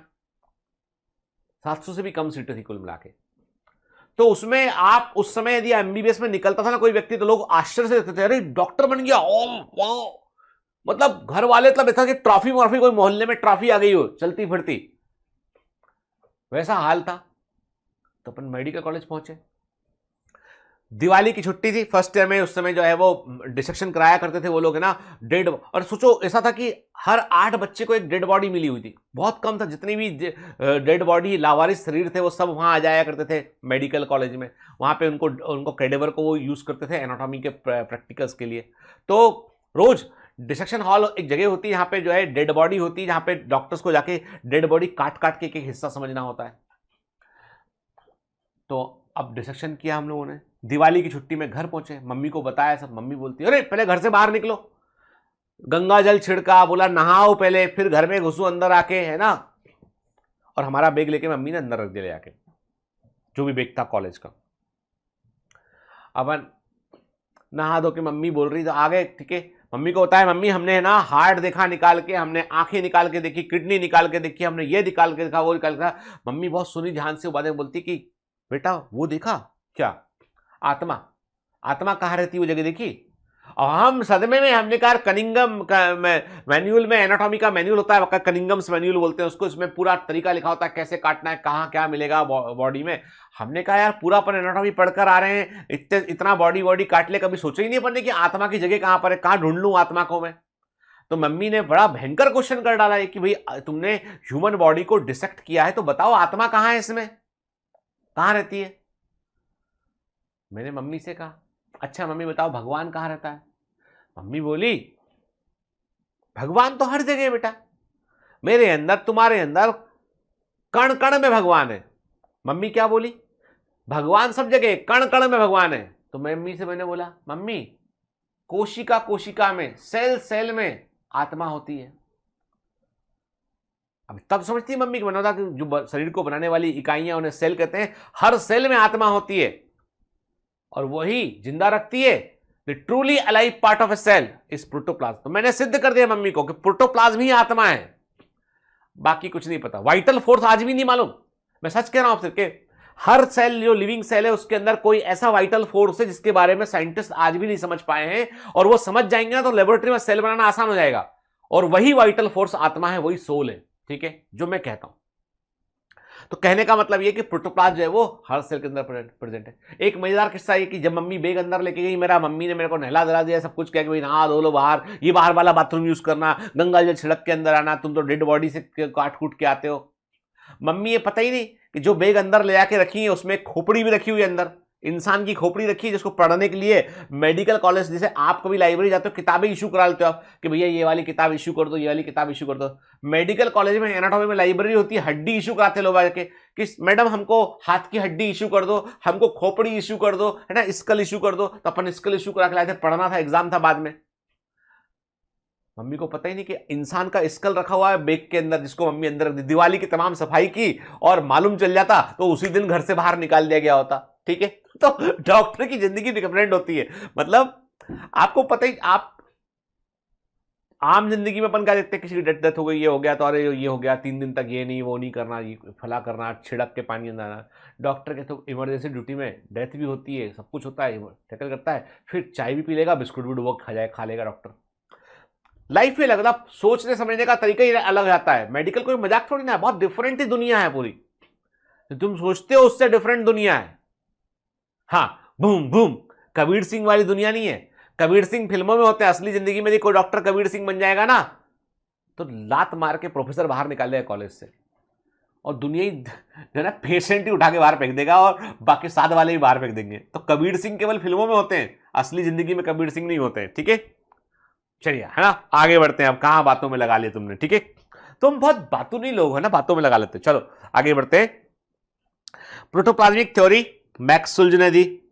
अब प्रोटोप्लाज्म के अंदर कुछ मटेरियल ऐसे होते हैं जो डेड होते हैं, जो किसी काम, मतलब फूड है, फूड मटेरियल, मान लो फूड प्रेजेंट है उसके अंदर, कोई केमिकल प्रेजेंट है उसके अंदर, तो वो इंक्लूजन क्या है, उसे हम इकट्ठा बोलते हैं ड्यूटोप्लाज्म। तो ये टर्मिनोलॉजी याद रखना है। ड्यूटोप्लाज्म मतलब एक सेल के अंदर प्रेजेंट जितने भी नॉन लिविंग मटेरियल, एक सेल के प्रोटोप्लाज्म में, साइटोप्लाज्म में, एक सेल के प्रोटोप्लाज्म में, साइटोप्लाज्म में जितने भी नॉन लिविंग मटेरियल एक साथ प्रेजेंट होते हैं उनको हम क्या बोलते हैं, उनको हम ड्यूटोप्लाज्म कहते हैं, ठीक है। Protoplasm is a polyphasic colloidal solid system, ठीक है। प्रोटोप्लाज्म जो होता है वो कोलाइडल सब्सटेंस होता है। अब मैंने शुरू में आपको बायोलॉजी बेसिक्स में आपको बताया भी था सॉल्यूशन क्या होता है बेटा, ठीक है, याद रखिए। जब प्रोटीन को पानी में घोलते हो, प्रोटीन को पानी में घोलते हो तो कोलाइडल सॉल्यूशन बनता है। तो इसका मतलब प्रोटोप्लाज्म के अंदर मेजर कंपोनेंट क्या हो गया, वाटर एंड प्रोटीन, तभी तो कोलाइडल सॉल्यूशन होता है वो। और उसमें पेरीफेरी वाला हिस्सा थोड़ा सेमी सॉलिड होता है, बीच वाला लिक्विड होता है, इसलिए इसको पॉलीफेजिक भी बोलते हैं। पेरीफेरी वाले सेमी सॉलिड हिस्से को हम साइटोजेल बोलते हैं, एक्टोप्लाज्म बोलते हैं। बीच वाले हिस्से को क्या बोलते हैं हम, एंडोप्लाज्म या साइटोसोल कहते हैं हम, ठीक है। प्रोटोप्लाज्म का पीएच जो होता है, जो hydrogen ion concentration pH, pH का फुल फॉर्म होता है पोटेंशिया हाइड्रोजनी, हाइड्रोजन आयन कॉन्सेंट्रेशन 6.8 होता है। 7 पीएच होता है नॉर्मल, 7 से कम पीएच एसिडिक और 7 से अधिक होता है बेसिक पीएच, ठीक है। तो पेरीफेरी वाला साइटोप्लाज्म होता है, प्रोटोप्लाज्म होता है, उसे साइटोजेल या एक्टोप्लाज्म कहते हैं। बीच वाले को साइटोसोल या एंडोप्लाज्म कहते हैं, याद रखिएगा, ठीक है। प्रोटोप्लाज्म को हम इसी कारण से पॉलीफेजिक कहते हैं, ठीक है। मेजर कंपोनेंट क्या होता है प्रोटोप्लाज्म का, वाटर और प्रोटीन, इसलिए ये कोलाइडल सॉल्यूशन को बनाता है, ठीक है। कई साइंटिस्ट थे, उन्होंने काम किया इसके ऊपर और उन्होंने प्रोटोप्लाज्म को अपने अपने तरीके से समझा। कुछ साइंटिस्ट ने बोला कि protoplasm is a colloidal solution, Wilson, Fischer और हार्डी ने यह बात कही। हैंस्टिन ने बोला कि नहीं नहीं नहीं, ये प्रोटीन के और न्यूक्लिक एसिड के धागों से बना होता है, रेटिकुलर थ्योरी दिया, जाल के समान होता है। फ्लेमिंग ने फिब्रिलर थ्योरी दिया, डिटेल में नहीं जाना है, सिर्फ नाम एक बार पढ़ लेना है, डिटेल में नहीं जाना है, सिर्फ एक नाम एक बार पढ़ लेना है, ठीक है, प्रीवियस क्वेश्चन को सॉल्व करने के लिए। एल्वेलर थ्योरी बुशली ने दिया, ग्रेन्यूल के समान होता है, आल्टमैन ने दिया। सबसे इंपॉर्टेंट थ्योरी जो याद रखना वो है क्रिस्टलो कोलाइडल थ्योरी, कॉलिकर ने दिया। इन्होंने कहा कि कुछ हिस्सा इसका कोलाइडल सॉल्यूशन के रूप में होता है और कुछ बारीक बारीक जो है वो सॉल्ट भी इसके अंदर पाए जाते हैं, तो basically it is a crystallo colloidal solution, ठीक है। यदि हम कंपोजिशन की बात करें, हम 70 से 90% वाटर प्रोटोप्लाज्म के अंदर, 10 से 15% प्रोटीन, 2 से 3% lipid, 1 to 3% carbohydrate, 5 to 7% nucleic acid होता है, 1% इनऑर्गेनिक मटेरियल और आयन पाया जाता है। मतलब मेजर कंपोनेंट क्या हो गया प्रोटोप्लाज्म का, मेजर कंपोनेंट प्रोटोप्लाज्म का क्या हो गया, वाटर एंड प्रोटीन, इसलिए ये कोलाइडल सॉल्यूशन के रूप में हमें दिखाई पड़ता है, ठीक है ना। एनसीईआरटी में दे रखा है बेटा कंपोजिशन ऑफ सेल, है ना, ये बायोमोलिक्यूल्स वाले चैप्टर में दे रखा है ना, याद रखना आपको। प्रोटोप्लाज्म होता है उसमें ये कोलाइडल सॉल्यूशन है। तो ऐसे कौन से फीचर है जो कोलाइडल सॉल्यूशन में देखने मिलते हैं, कहीं और देखने नहीं मिलते हैं। केमिस्ट्री आ गई यहां पर अभी केमिस्ट्री ने एंट्री मार ली, ठीक है, वही ना, तूने जो मारी एंट्रियां, केमिस्ट्री ने एंट्री मार ली अभी यहाँ पे। उसने बोला कि भैया कोलाइडल सॉल्यूशन के फंडामेंटल चीजें पता होना चाहिए। कोलाइडल सॉल्यूशन में ब्राउनियन मूवमेंट देखने मिलता है, संजय सर आपको पढ़ाएंगे, चिन्मय सर आपको बताएंगे कि ब्राउनियन मूवमेंट क्या होता है। यानी आप देखोगे तो पार्टिकल्स आपको लगातार मूव करते हुए दिखाई पड़ेंगे सॉल्यूशन में, ब्राउनियन मूवमेंट देखने मिलता है। टिंडल इफेक्ट, लाइट को डालोगे तो लाइट आपको बिखरती हुई दिखाई पड़ेगी, कोलाइडल सॉल्यूशन में लाइट को डालोगे तो लाइट आपको जो है वो बिखरती हुई दिखाई पड़ेगी, टिंडल इफेक्ट कहते हैं। सोल और जेल स्टेट होगी, पेरीफेरी वाला हिस्सा सेमी सॉलिड होगा, बीच वाला लिक्विड होगा। Electrical charges, negative electrical charges colloidal solution में देखने मिलेंगे। डायलिसिस करने पर आप मशीन में रखोगे तो प्रोटीन को वाटर से आप अलग कर पाओगे। विस्कोसिटी इसकी बाकी ट्रू सॉल्यूशन से अलग होती है। विस्कोसिटी का मतलब होता है लिक्विड सरफेस के बीच में जो फ्रैक्शन लिक्विड सरफेस के बीच में होता है उसे विस्कोसिटी कहते हैं। यानी तरल की सतह जब फिसलती एक दूसरे ऊपर उसे विस्कोसिटी कहते हैं, ठीक है। फिर कोलाइडल सॉल्यूशन के पार्टिकल आपस में चिपकने की कोशिश करते हैं, कोहेसिवनेस होता है, ठीक है। मोस्टली ये एल्कलाइन रिएक्शन करते हैं। अब ये सब केमिस्ट्री है, केमिस्ट्री में सर आपको विस्तार से बताएंगे, मैं भी डिटेल में नहीं जाऊंगा इसमें, ठीक है। प्रोटोप्लाज्म के अंदर यदि हम एलिमेंटल एनालिसिस करें कि कौन सा एलिमेंट प्रोटोप्लाज्म में अधिक मात्रा में होता है, तो प्रोटोप्लाज्म के अंदर जो ऑक्सीजन है वो 62% होती है। प्रोटोप्लाज्म में जो ऑक्सीजन है वो 62% होती है, कार्बन 20% होता है, हाइड्रोजन 10% होता है, नाइट्रोजन 3% होता है, कैल्शियम 2.5% होता है, फास्फोरस 1.14% होता है। तुम्हारे दिमाग में क्वेश्चन आएगा सर वाटर 70% है, उसके ऊपर है सेल के अंदर, तो वाटर में तो H2O होता है, तो ये हाइड्रोजन अधिक क्यों नहीं है। अरे बेटा हाइड्रोजन का मॉलिक्यूलर वेट ऑक्सीजन से काफी कम है, ऑक्सीजन 16 है तो वो 1 है। तो पॉइंट ये है कि यहां पर जो है वेट वाइज है, हमने ओवरऑल वेट वाइज एलिमेंट को देखा, हमने कहा कि ऑक्सीजन 62% के आसपास होती है प्रोटोप्लाज्म में, कार्बन 20% है, हाइड्रोजन 10% है, नाइट्रोजन जो है वो 3% है, कैल्शियम 2.5% है, फास्फोरस 1.14% होता है, ठीक है। इसका मतलब है प्रोटोप्लाज्म के अंदर मोस्ट अबंडेंट एलिमेंट, प्रोटोप्लाज्म के अंदर सबसे अधिक मिलने वाला जो एलिमेंट है वो क्या है, वो है बेटा ऑक्सीजन, ठीक है, क्लियर। यूक्रेटिक का जो प्रोटोप्लाज्म होता है, जो यूक्रेटिक का प्रोटोप्लाज्म होता है बेटा वो क्या करता है, जो यूक्रेटिक का प्रोटोप्लाज्म होता है वो बकायदा जो है वो मूवमेंट को शो करता है। क्या शो करता है वो शो करता है आपका प्रोटोप्लाज्मिक मूवमेंट को शो करता है। मतलब वो स्टैटिक नहीं होता, स्थिर नहीं होता, वो लगातार लगातार मूव करता रहता है। इसे बोलते हैं हम साइक्लोसिस कहते हैं। तो प्रोटोप्लाज्मिक मूवमेंट को हम साइक्लोसिस या स्ट्रीमिंग मूवमेंट कहते हैं। ये माइक्रोट्यूब्यूल के कारण होता है। ये बिल्कुल वैसी वाली बात है कि साइटोप्लाज्म के अंदर जो है वो प्रोटीन का जाल होता है, जाल घूमता है तो पूरा साइटोप्लाज्म घूम जाता है, तो इसे हम स्ट्रिंग मूवमेंट कहते हैं। और ये माइक्रोट्यूब्यूल के कारण होता है। और ये माइक्रोट्यूब्यूल क्या बनाते हैं? ये बनाते हैं साइटोस्केलेटल बनाते हैं। सेल के अंदर लिक्विड में आपको एक कंकाल देखने मिलता है, साइटोस्केलेटल आते हैं, जो प्रोटीन से बना होता है और ये मूव करता है, इसलिए साइटोप्लाज्म मूव करता है। दो प्रकार के मूवमेंट होते हैं, रोटेशन और सर्कुलेशन। ठीक है, रोटेशन एक दिशा में होगा लगातार लगातार, क्लॉकवाइज हाइड्रिला की सेल में देखने मिलता है। ठीक है, वेलिस्नेरिया में एंटी क्लॉकवाइज देखने मिलता है। अब ये सब क्यों बता रहा हूं? ये भी बेटा प्रीवियस ईयर क्वेश्चन ही रहे। ठीक है ना, हमको क्या है कि हमको अंधा नहीं हो जाना है हमको कि भाई 3 साल का पेपर देख लिया कि इसमें कुछ तो बाहर से नहीं। मैं कह रहा हूं आपको 100% एनसीईआरटी कवर करना है और आपको पिछले 5-7 साल 10 साल में जो भी क्वेश्चन पीवाईक्यूज हैं वो भी कवर करना है, क्योंकि एग्जाम एवर चेंजिंग है। एग्जाम की नीड कभी भी बदल सकती है। एग्जाम के ऊपर आप एग्जाम पे कभी भरोसा मत करना, वो धोखा दे सकता है। जब भी धोखा देगा ना तो हमारे पास में कमांडो ट्रेनिंग होना चाहिए, हम हारेंगे नहीं। 100% एनसीईआरटी सबको आता है, हमको भी आता है, और उसके अलावा भी हमें कुछ चीज आती है, ताकि कम से कम हम कभी भी एक क्वेश्चन भी हट के आता है तो वहां भी फोड़ के आएंगे हम। ठीक है, क्लियर? सर्कुलेशन जो है वो अलग अलग दिशाओं में जो है वो मैंने आपसे कहा कि मल्टी डायरेक्शन में प्रोटोप्लाज्म मूव करता है। ये आपको ट्रेडेस्केंशिया के स्टेमिनल हेयर में और बिगोनिया के शूट हेयर में देखने मिलता है। ठीक है, रटना बिल्कुल नहीं, जो एनसीईआरटी में नहीं है ना उसको एक बार ध्यान से पढ़ो, जो एनसीईआरटी में उसको एक बार ध्यान से पढ़ लीजिए आप। ठीक है, क्लियर? अब कुल मिलाकर बात यह, protoplasm is a living substance, जीवित पदार्थ है जिसमें न्यूट्रिशन, फूड रहता है, बाहर से फूड चाहिए होता है इसको, मेटाबॉलिज्म, ग्रोथ और इरिटेबिलिटी। इरिटेबिलिटी का तो होता है रिस्पॉन्स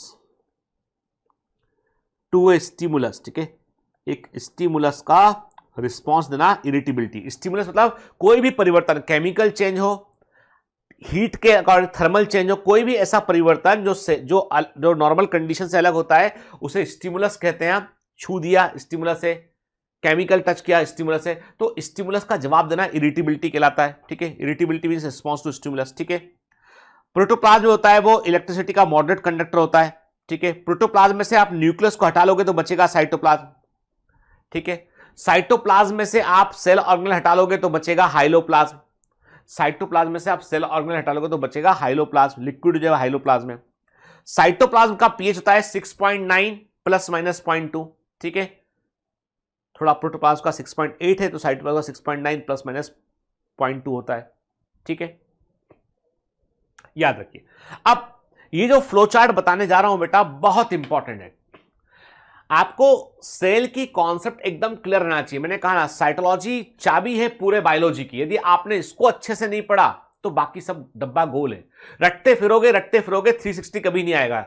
360 आउट ऑफ 360 लेके आना है तो जैसा मैं कह रहा हूं उसे फॉलो करो। ठीक है, तो कुछ फ्लो चार्ट बहुत इंपॉर्टेंट, जैसे प्लांट सेल है, उसमें क्या है, सेल वॉल है, सेंट्रल वैक्यूल है, प्रोटोप्लाज्म है। Cell wall, central vacuole, protoplasm. ठीक है ना, 3 हिस्सों में बांट लिया हमने, बाहर सेल वॉल, बीच में सेंट्रल वैक्यूल और फिर प्रोटोप्लाज्म। ठीक है, प्रोटोप्लाज्म जो है उसको 2 हिस्सों में बांट लिया हमने, साइटोप्लाज्म और न्यूक्लियोप्लाज्म। तुम आगे करते जाना, तुम क्या करना है, इसके आगे ना, तुम इसके आगे बढ़ाते रहना, तुम इसके आगे बढ़ाते। मेरे पास जगह कम थी इसलिए मैंने इसको ऐसे कर दिया। ठीक है ना, प्रोटोप्लाज्म के फिर 2 हिस्से हैं बेटा, साइटोप्लाज्म जो न्यूक्लियस के बाहर है और जो न्यूक्लियस के अंदर है वो न्यूक्लियोप्लाज्म। ठीक है, फिर साइटोप्लाज्म के 2 हिस्से हैं, बाहर सेल मेम्ब्रेन, अंदर वाला जो है सेल मेम्ब्रेन के अंदर जो भी प्रेजेंट है वो मीजोप्लाज्म। ठीक है, साइटोप्लाज्म के 2 हिस्से हो गए, सेल मेम्ब्रेन और जो भी अंदर प्रेजेंट है वो मीजोप्लाज्म। फिर मीजोप्लाज्म के 3 हिस्से हो गए, सेल ऑर्गेनेल और उसके आसपास का हाइलोप्लाज्म लिविंग कंटेंट, और जो डेड मटेरियल है जो रिजर्व फूड है वो है ड्यूटोप्लाज्म। ठीक है, क्लियर? फिर इसका मतलब हमने चार्ट को एक साथ जोड़ लिया। यहां पे हमने कहा प्लांट सेल में cell wall, central vacuole, protoplasm. Protoplasm के 2 हिस्से, साइटोप्लाज्म और न्यूक्लियोप्लाज्म। न्यूक्लियोप्लाज्म इनसाइड न्यूक्लियस होता है। साइटोप्लाज्म के 2 हिस्से, सेल मेम्ब्रेन, मीजोप्लाज्म। मीजोप्लाज्म के फिर 3 हिस्से हो गए, हाइलोप्लाज्म, सेल ऑर्गेनेल और ड्यूटोप्लाज्म। ठीक है, फिर सेल ऑर्गेनेल की बात करें हम तो on the basis of presence of DNA के आधार पाए जाने के आधार पर, डीएनए के पाए जाने के आधार पर सेल ऑर्गेनेल 2 तरह के हैं, डीएनए प्रेजेंट और एब्सेंट के। तो सेल में डीएनए केवल 3 जगह पर मिलता है, सेल में डीएनए केवल 3 जगह पर मिलता है, यूकेरियोटिक सेल में डीएनए केवल 3 जगह मिलता है आपको। कहां पर बेटा? न्यूक्लियस के अंदर, माइटोकॉन्ड्रिया के अंदर और क्लोरोप्लास्ट के अंदर। न्यूक्लियस के अंदर, माइटोकॉन्ड्रिया के अंदर और क्लोरोप्लास्ट के अंदर। ठीक है, क्लियर? और बाकी सब में डीएनए नहीं होता है। यदि हम मेम्ब्रेन के अंदर बात करें, कितनी कितनी मेम्ब्रेन प्रेजेंट है, तो याद रखना सेल में डीएनए जहां जहां प्रेजेंट है वहां पे डीएनए को एक्स्ट्रा सुरक्षा मिली हुई है। वही जैसे बड़े पॉलिटिशियन होते हैं उनको Z प्लस सुरक्षा मिलती है, कई सारे कमांडो साथ चलते हैं। जहां जहां डीएनए मॉलिक्यूल प्रेजेंट है, इंफॉर्मेशन मॉलिक्यूल प्रेजेंट है, वहां वहां उसे विशेष सुरक्षा दी गई है। डीएनए कहां कहां प्रेजेंट है? माइटोकॉन्ड्रिया में प्रेजेंट है, क्लोरोप्लास्ट में प्रेजेंट है, न्यूक्लियस में प्रेजेंट है।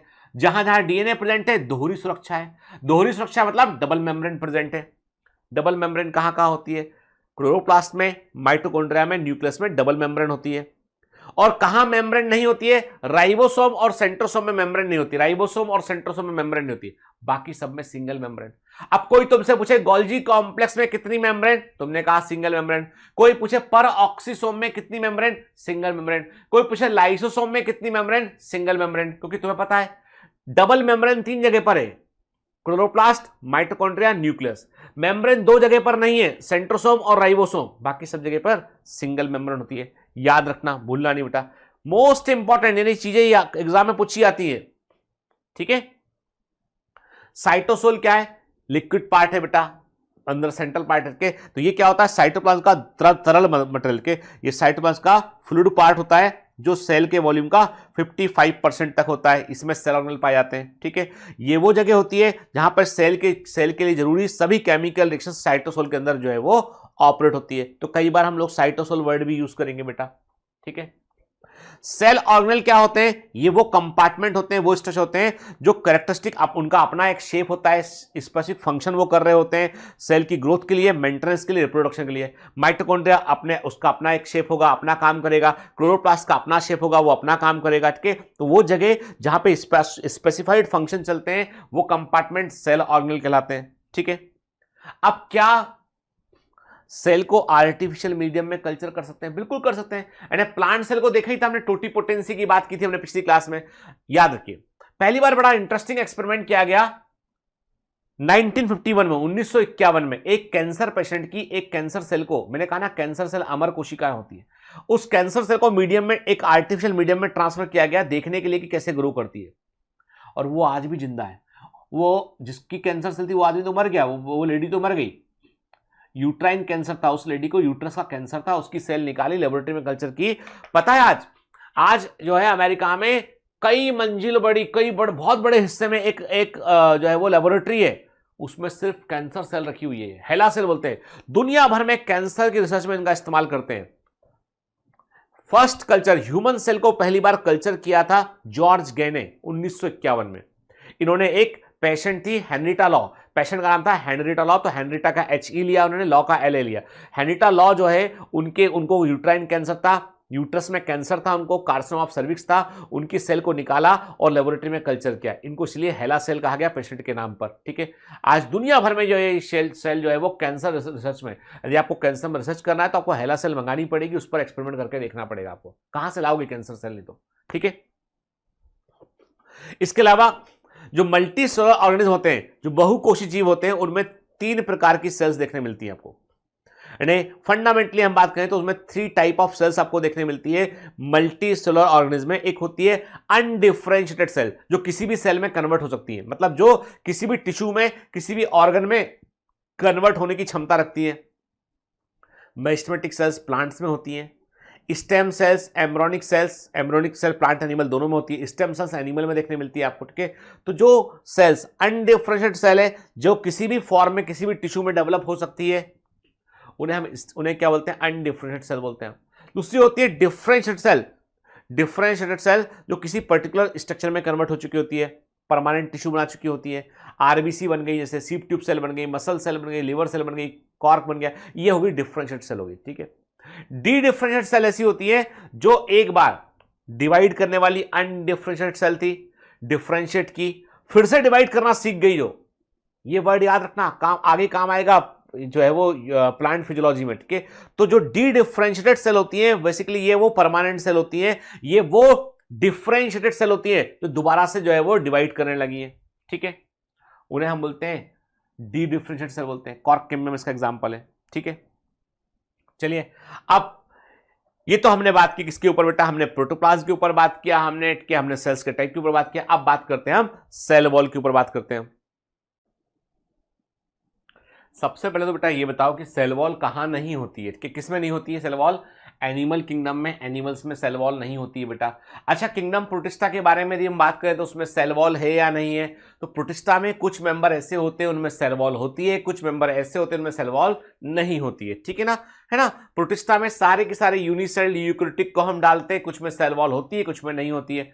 फंजाई में सेल वॉल होती है बेटा जो काइटिन से बनी होती है, प्लांट सेल में सेल वॉल होती है सेलुलोज से बनी होती है, और किंगडम मोनेरा में बैक्टीरिया में सेल वॉल होती है जो पेप्टिडोग्लाइकन से बनी होती है। कौन सा ऐसा बैक्टीरिया जिसमें सेल वॉल नहीं होती है? माइकोप्लाज्मा में सेल वॉल नहीं होती है, ठीक है।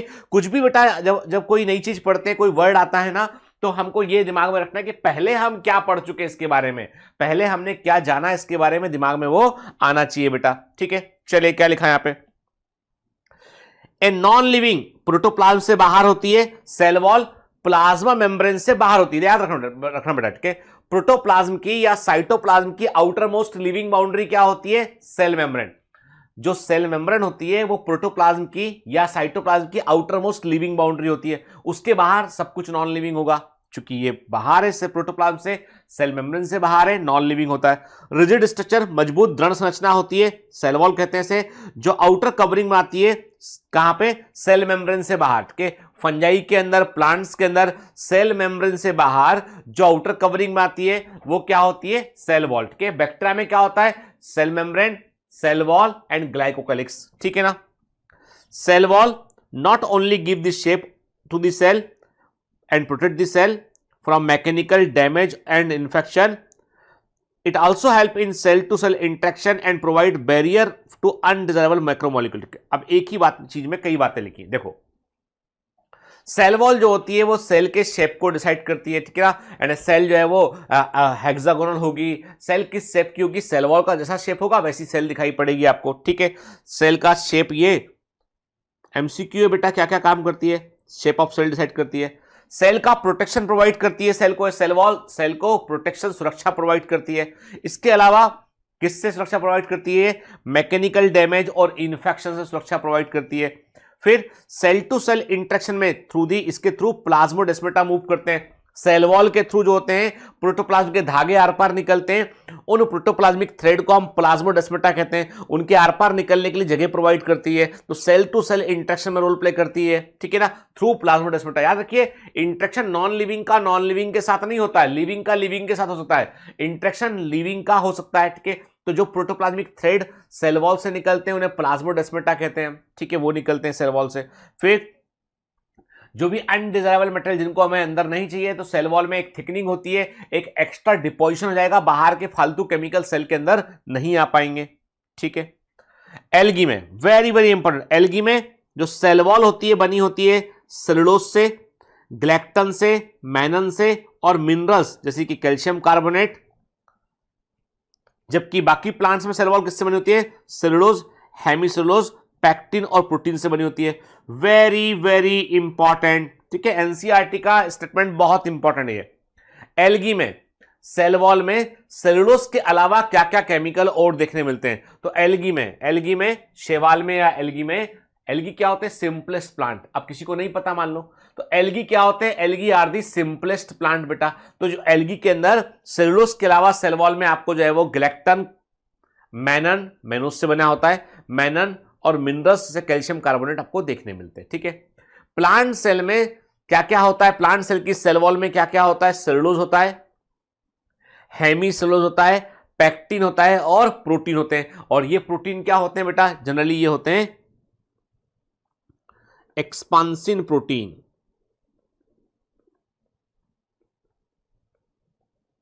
ठीक है। दिमाग में रखना इस बात को, आगे काम आएगा जब फाइटो हार्मोन पढ़ेंगे तब मैं इसका जिक्र करूंगा, ठीक है। प्लांट सेल में ये यंग प्लांट सेल, एक नई बड़ी प्लांट सेल होती है, उसकी सेल वॉल में खिंचाव की क्षमता होती है, खींचोगे सेल वॉल बड़ी हो जाएगी, ठीक है। यंग प्लांट सेल को ग्रो करना होता है, सेंट्रल वैक्यूल के अंदर वाटर आएगा, सेंट्रल वैक्यूल गुब्बारे के समान फूलेगा, सेल फूल की पूरी खिंच जाएगी। ठीक है, तो जो यंग प्लांट सेल की सेल वॉल होती है उसमें प्राइमरी वॉल जो होती है, सबसे पहले बनी वॉल होती है, उसमें ग्रोथ की क्षमता होती है, मतलब उसको खींचोगे तो सेल वॉल स्ट्रेच रहेगी और जिससे सेल का साइज बढ़ पाता है। लेकिन जैसे जैसे सेल मैच्योर होती है, वैसे वैसे सेल वॉल की इलास्टिसिटी कम होने लगती है। अब सेल वॉल को खींच नहीं पाओगे आप। ठीक है, मतलब ओल्ड प्लांट सेल में सेल वॉल को आप अधिक नहीं खींच सकते हो, लेकिन यंग प्लांट सेल में सेल वॉल को आप खींच सकते हो बेटा। ठीक है ना, याद रखिए। तो प्राइमरी वॉल जो होती है वो क्या होता है, यंग प्लांट सेल में होती है, जो जगह लगातार जो खिंच सकती है, जिससे कि सेल का साइज बढ़ सकता है। लेकिन जैसे जैसे सेल पुरानी होती है तो प्राइमरी वॉल के ऊपर दूसरे केमिकल जमा होने लगते हैं, सेकेंडरी वॉल बनती है, और सेकेंडरी वॉल जो बनती है वो हार्ड होती है, कठोर होती है। तो उससे क्या होता है, उससे जो है वो सेल फिर उसके आगे वो अपना शेप को वो सेल चेंज नहीं कर पाती है, सेल की स्ट्रेचेबिलिटी या इलास्टिसिटी कम हो जाती है, खत्म हो जाती है। ठीक है, यही लिखा है इसमें, देखिए। The cell wall of a young plant cell, the primary wall is capable of growth, which gradually diminishes as the cell matures. The secondary wall is formed on the inner. Primary wall, जैसे मैंने कहा ये primary wall है, तो secondary wall इसके ऊपर अंदर की ओर बनती है बेटा। ठीक है नहीं, देखो कोई मान लो प्लांट सेल है, ये इसकी सेलोज से बनी हुई सेल वॉल हो गई है। ठीक है, ये इसकी सेल मेम्ब्रेन हो गया, सेंट्रल वैक्यूल हो गया। ठीक है, तो जो सेकेंडरी वॉल बनती है ना वो अंदर की ओर बनती है, प्राइमरी वॉल से अंदर की ओर सेकेंडरी वॉल बनती है, याद रखिए हटके। प्राइम कैसी वाली बात है, ये वैसी वाली बात है जैसे कि तुम्हारा कमरा है घर का, तुमने देखा दीवार देखी, तुमने दीवार में एक्चुअली ईंटें रही होंगी, ईंटों के ऊपर प्लास्टर किया है, तो जो ईंटें थी, जो ईंटों की जो सरफेस थी वो प्राइमरी वॉल थी मान लो, और उसके ऊपर प्लास्टर कर दिया हमने, सेकेंडरी वॉल बन गया। पोत दिया हमने, टर्शरी वॉल बन गया। बिल्कुल इमेजिन करते हैं ऐसे ही कि सेल के अंदर जो सबसे पहले बनी वॉल होती है प्राइमरी वॉल, सेलुलोज से बनी होती है, हैवी सेलुलोज से बनी होती है। ठीक है, वो स्ट्रेचेबिलिटी होती है उसके अंदर, उसके ऊपर केमिकल जमा होते हैं प्लास्टर के समान, तो सेकेंडरी वॉल बन जाती है इनर साइड। ठीक है, क्लियर, देखिए है ना। और फिर जैसे मैंने आपसे कहा कि ये एक प्लांट सेल है, ये एक प्लांट सेल है, इसकी प्राइमरी वॉल, दूसरी प्लांट सेल, इसकी प्राइमरी वॉल। ठीक है, इन दोनों सेल को जोड़कर टिश्यू में जोड़ना है, दोनों सेल को आपस में जो करेक्ट जोड़ना है, तो एक सीमेंटिंग लेयर बनेगी यहां पे। This cementing layer is middle lamella, middle मध्य में होती है, पट्टी के समान, मिडिल लेमिला बोला हमने। ठीक है, तो ये क्या है, मिडिल लेमिला कैल्शियम पैक्टेट से बनी होती है, मैग्नीशियम पैक्टेट से बनी होती है, और ये सीमेंटिंग लेयर के समान होती है। तो मिडिल लेमिला किसको कनेक्ट कर रहा है आपस में, मिडिल लेमिला दो प्लांट सेल की प्राइमरी वॉल को आपस में कनेक्ट कर रहा होता है। ठीक है, very very important. Middle lamella वो पट्टी होती है जो कैल्शियम पैक्टेट से बनी होती है। पैक्टेट बोले तो pectin, pectate is a polymer of glucuronic acid and galacturonic acid. Pectate is a polymer, pectate जो होता है एक पॉलीमर होता है पैक्टिन। ठीक है, जो किससे बना होता है, जो बना होता है glucuronic acid and galacturonic acid से बना होता है। ठीक है ना। तो मिडिल लेमिला सीमेंटिंग लेयर होती है बिटवीन टू प्लांट सेल, दो जिनके प्राइमरी वॉल को जोड़ती है। ठीक है, और इसी के through middle lamella primary wall के थ्रू जो है प्रोटोप्लाज्म के धागे आर पार निकलते हैं, उन्हें क्या बोलते हैं, प्लाज्मोडेस्माटा कहते हैं। ठीक है, क्लियर। अब देखो बेटा, ये तो एनसीईआरटी के अकॉर्डिंग देखा हमने, थोड़ा सा हम इसमें डीप डाइव करते हैं, थोड़ा सा और फंडामेंटल्स को क्लियर करते हैं हम। याद रखो, प्लांट सेल में एक डेफिनेट और रिजिड सेल वॉल देखने मिलती है, कोई डाउट नहीं है। प्लांट और एनिमल सेल के बीच सबसे बड़ा अंतर यही है कि एनिमल सेल में कभी भी सेल वॉल नहीं होती है, नेवर। एनिमल सेल में आपको कभी भी जो है वो सेल वॉल देखने आपको नहीं मिलेगी, नेवर। ठीक है, प्लांट्स एनिमल सेल में आपको कभी भी सेल वॉल देखने नहीं मिलती है। ठीक है, सेल वॉल डेड होती है, परमेबल होती है, मृत पारगम संरचना होती है। सेल वॉल के आर पार कोई भी केमिकल निकल सकता है। ठीक है, सिंपल। बड़े साइज के केमिकल, बड़े साइज के प्रोटीन आर पार नहीं निकल पाएंगे, लेकिन नॉर्मल सॉल्यूशन जो होते हैं, नॉर्मल मिनरल आयन, कोई भी मिनरल आयन आर पार निकल सकते हैं। मतलब हम बोलते हैं परमेबल बोलते हैं, मतलब इट इज, नोट कर लो, it is not an osmotic barrier, ऐसा लिख लो, उसको कंफ्यूज नहीं करोगे आप इससे। ठीक है ना, क्योंकि बड़े साइज के प्रोटीन सेल वॉल के आर पार नहीं निकलते। हम क्या बोल रहे हैं, हम बोल रहे हैं सेल वॉल जो होती है वो सॉल्यूशंस के अंदर सॉल्वेंट को या सॉल्यूट को रोक नहीं सकती, उठ के यानी कोई भी केमिकल मिनरल उसके आर पार निकल सकता है, लार्ज साइज के प्रोटीन आर पार नहीं निकल सकते। ठीक है, सेल वॉल प्लांट्स की कैरेक्टरिस्टिक होती है, प्लांट्स में होती है, फंजाई में होती है बेटा। देखिए आप, है ना, ये हम देख रहे हैं सेल वॉल, गौर से देखिए बेटा, सेल वॉल, सेल वॉल से अंदर तरफ क्या है बेटा, फिर सेल मेम्ब्रेन है ना।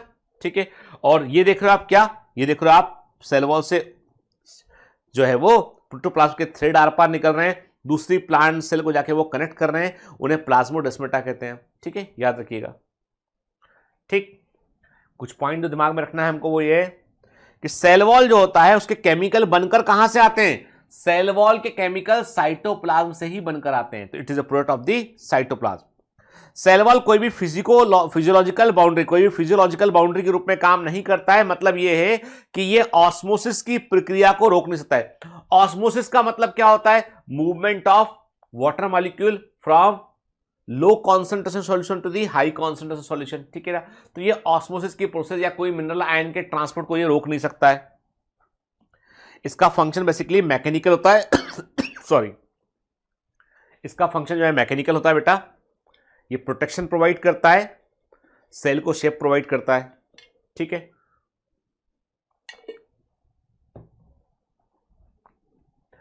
सेल वॉल में 3 लेयर देखने मिलती है, primary wall layer, secondary wall layer और टर्शियरी वॉल लेयर। ठीक है, प्राइमरी वॉल लेयर सबसे पहले बनती है इसलिए प्राइमरी वॉल लेयर कहलाती है, उसके ऊपर डिपोजिशन होने पर सेकेंडरी लेयर बनती है ना बेटा।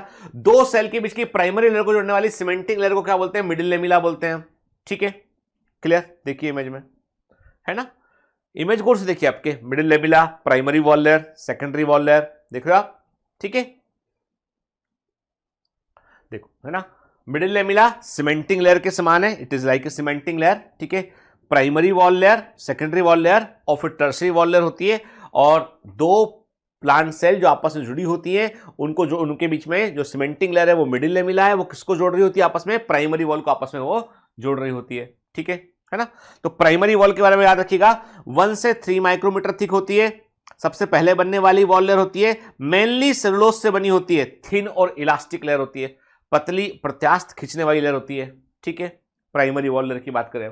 फिर सेकेंडरी वॉल लेयर की बात करें हम, ठीक है, तो याद रखिएगा पहले प्राइमरी वॉल लेयर समझते हैं। अब देखो एक यहां पे जिस चीज का जिक्र आया यहां पे, सेलुलोज। ठीक है, बार बार हम सेलुलोज के बारे में बात कर रहे हैं तो हमें इसके बारे में कुछ फंडामेंटल क्लियरिटी होना चाहिए। ठीक है, सेलुलोज एक ऑर्गेनिक कंपाउंड है जो कि एक पॉलीसेकेराइड है। पॉली मतलब कई सारे, पॉली मतलब मैनी, कई सारे, सेकेराइड मतलब होता है शुगर, कई सारे शुगर मॉलिक्यूल के जुड़ने पर बनता है पॉलीसेकेराइड। कौन से sugar molecule, beta D glucose, glucose के भी टाइप होते हैं बेटा, तो ये बीटा डी ग्लूकोज का पॉलीमर है। Very very important, very very important and most common question. ठीक है, cellulose is a polymer of beta D glucose. ठीक है, ये ग्रीन प्लांट सेल में प्राइमरी स्ट्रक्चर कंपोनेंट होता है बेटा। Also the secondary wall contains cellulose with variable amount of lignin and hemicellulose. ठीक है, थोड़ा बहुत इसमें लिग्निन तो बहुत कम होता है, हेमीसेलुलोज देखने मिलता है। ठीक है, जब देखो सेकेंडरी वॉल जो होता है, देखो प्राइमरी वॉल में लिग्निन नहीं होता है। ठीक है, सेकेंडरी वॉल में जो है वो आपको लिग्निन देखने मिलेगा, सुबेरिन देखने मिलेगा, क्यूटीन भी देखने मिलेगा आपको। ठीक है, जब प्राइमरी वॉल का सेलुलोज और सेकेंडरी वॉल का लिग्निन एक साथ होता है तो उसे क्या बोलते हैं, उसके लिए हम लिग्नोसेलुलोज वर्ड यूज करते हैं। इकोलॉजी में काम आएगा, जब हम पढ़ेंगे बेटा ऑर्गेनिज्म एंड पॉपुलेशन इकोलॉजी पढ़ेंगे तब काम आएगा। तो लिग्नोसेलुलोज मतलब लिग्निन और सेलुलोज को दोनों को मिला के हम लिग्नोसेलुलोज कहते हैं, जो कि अर्थ पर सबसे कॉमन बायोपॉलीमर है। Very very important, it is the most common biopolymer on the earth. धरती पर सबसे अधिक मिलने वाला जैव बहुलक मोस्ट कॉमन बायोपॉलीमर क्या है, वो है लिग्नोसेलुलोज। ठीक है, केवल एनिमल्स में केवल एक ऐसा ग्रुप है ट्यूनिकेट्स, जिसके अंदर आपको सेलुलोज देखने मिलता है, बाकी कहीं नहीं। ठीक है, The only animal group that is having cellulose is the tunicates. Tunicates में आपको जो है सेलुलोज बनाने की क्षमता और उसके सेलुलोज आपको देखने मिलता है, बाकी एनिमल किंगडम में सेलुलोज नहीं होता है। कुछ एसिडिक एसिड बैक्टीरिया जो होते हैं वो भी सेलुलोज को बना पाते हैं। सेलुलोज को खोजा था किसने, फ्रेंच केमिस्ट एल्सेम पायन ने। फ्रेंच केमिस्ट एल्सेम पायन ने सेलुलोज को खोजा था। और आज यदि हम बात करें तो हर साल 1.5 इंटू 10⁹ टन सेलुलोज का प्रोडक्शन प्लांट्स करते हैं। पौधे हर साल, प्लांट हर साल 1.5 इंटू 10⁹ टन सेलुलोज का एनुअल प्रोडक्शन करते हैं। ठीक है।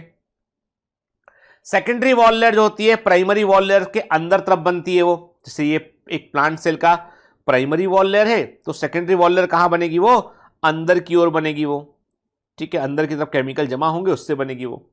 4 से 10 माइक्रोमीटर थिक होती है, प्राइमरी वॉल के ऊपर जमा होती है। ये थिक और नॉन इलास्टिक लेयर होती है, थिक और नॉन इलास्टिक लेयर होती है। और इस सेकेंडरी वॉल लेयर के अंदर भी 3 जोन होते हैं, S1, S2, S3। इसमें से बीच वाला जोन सबसे मोटा होता है। ठीक है, देखो आप, है ना, बिल्कुल बेटा हम एकदम क्लैरिटी के साथ पढ़ रहे हैं, हम कोई कंफ्यूजन नहीं। प्राइमरी वॉल लेयर, उसके बाद फिर आप क्या देख रहे हो? Secondary wall layer. Secondary wall layer में S1, S2 और S3 3 जोन आपको देखने मिलते हैं। ठीक है, सेकेंडरी वॉल लेयर में क्या क्या केमिकल जमा होते हैं? देखो बेटा, लिग्निन जमा होता है। जब भी लिग्निन जमा होगा उसे हम बोलेंगे लिग्निफाइड टिश्यू बोलेंगे। क्या बोलेंगे? Lignified tissue.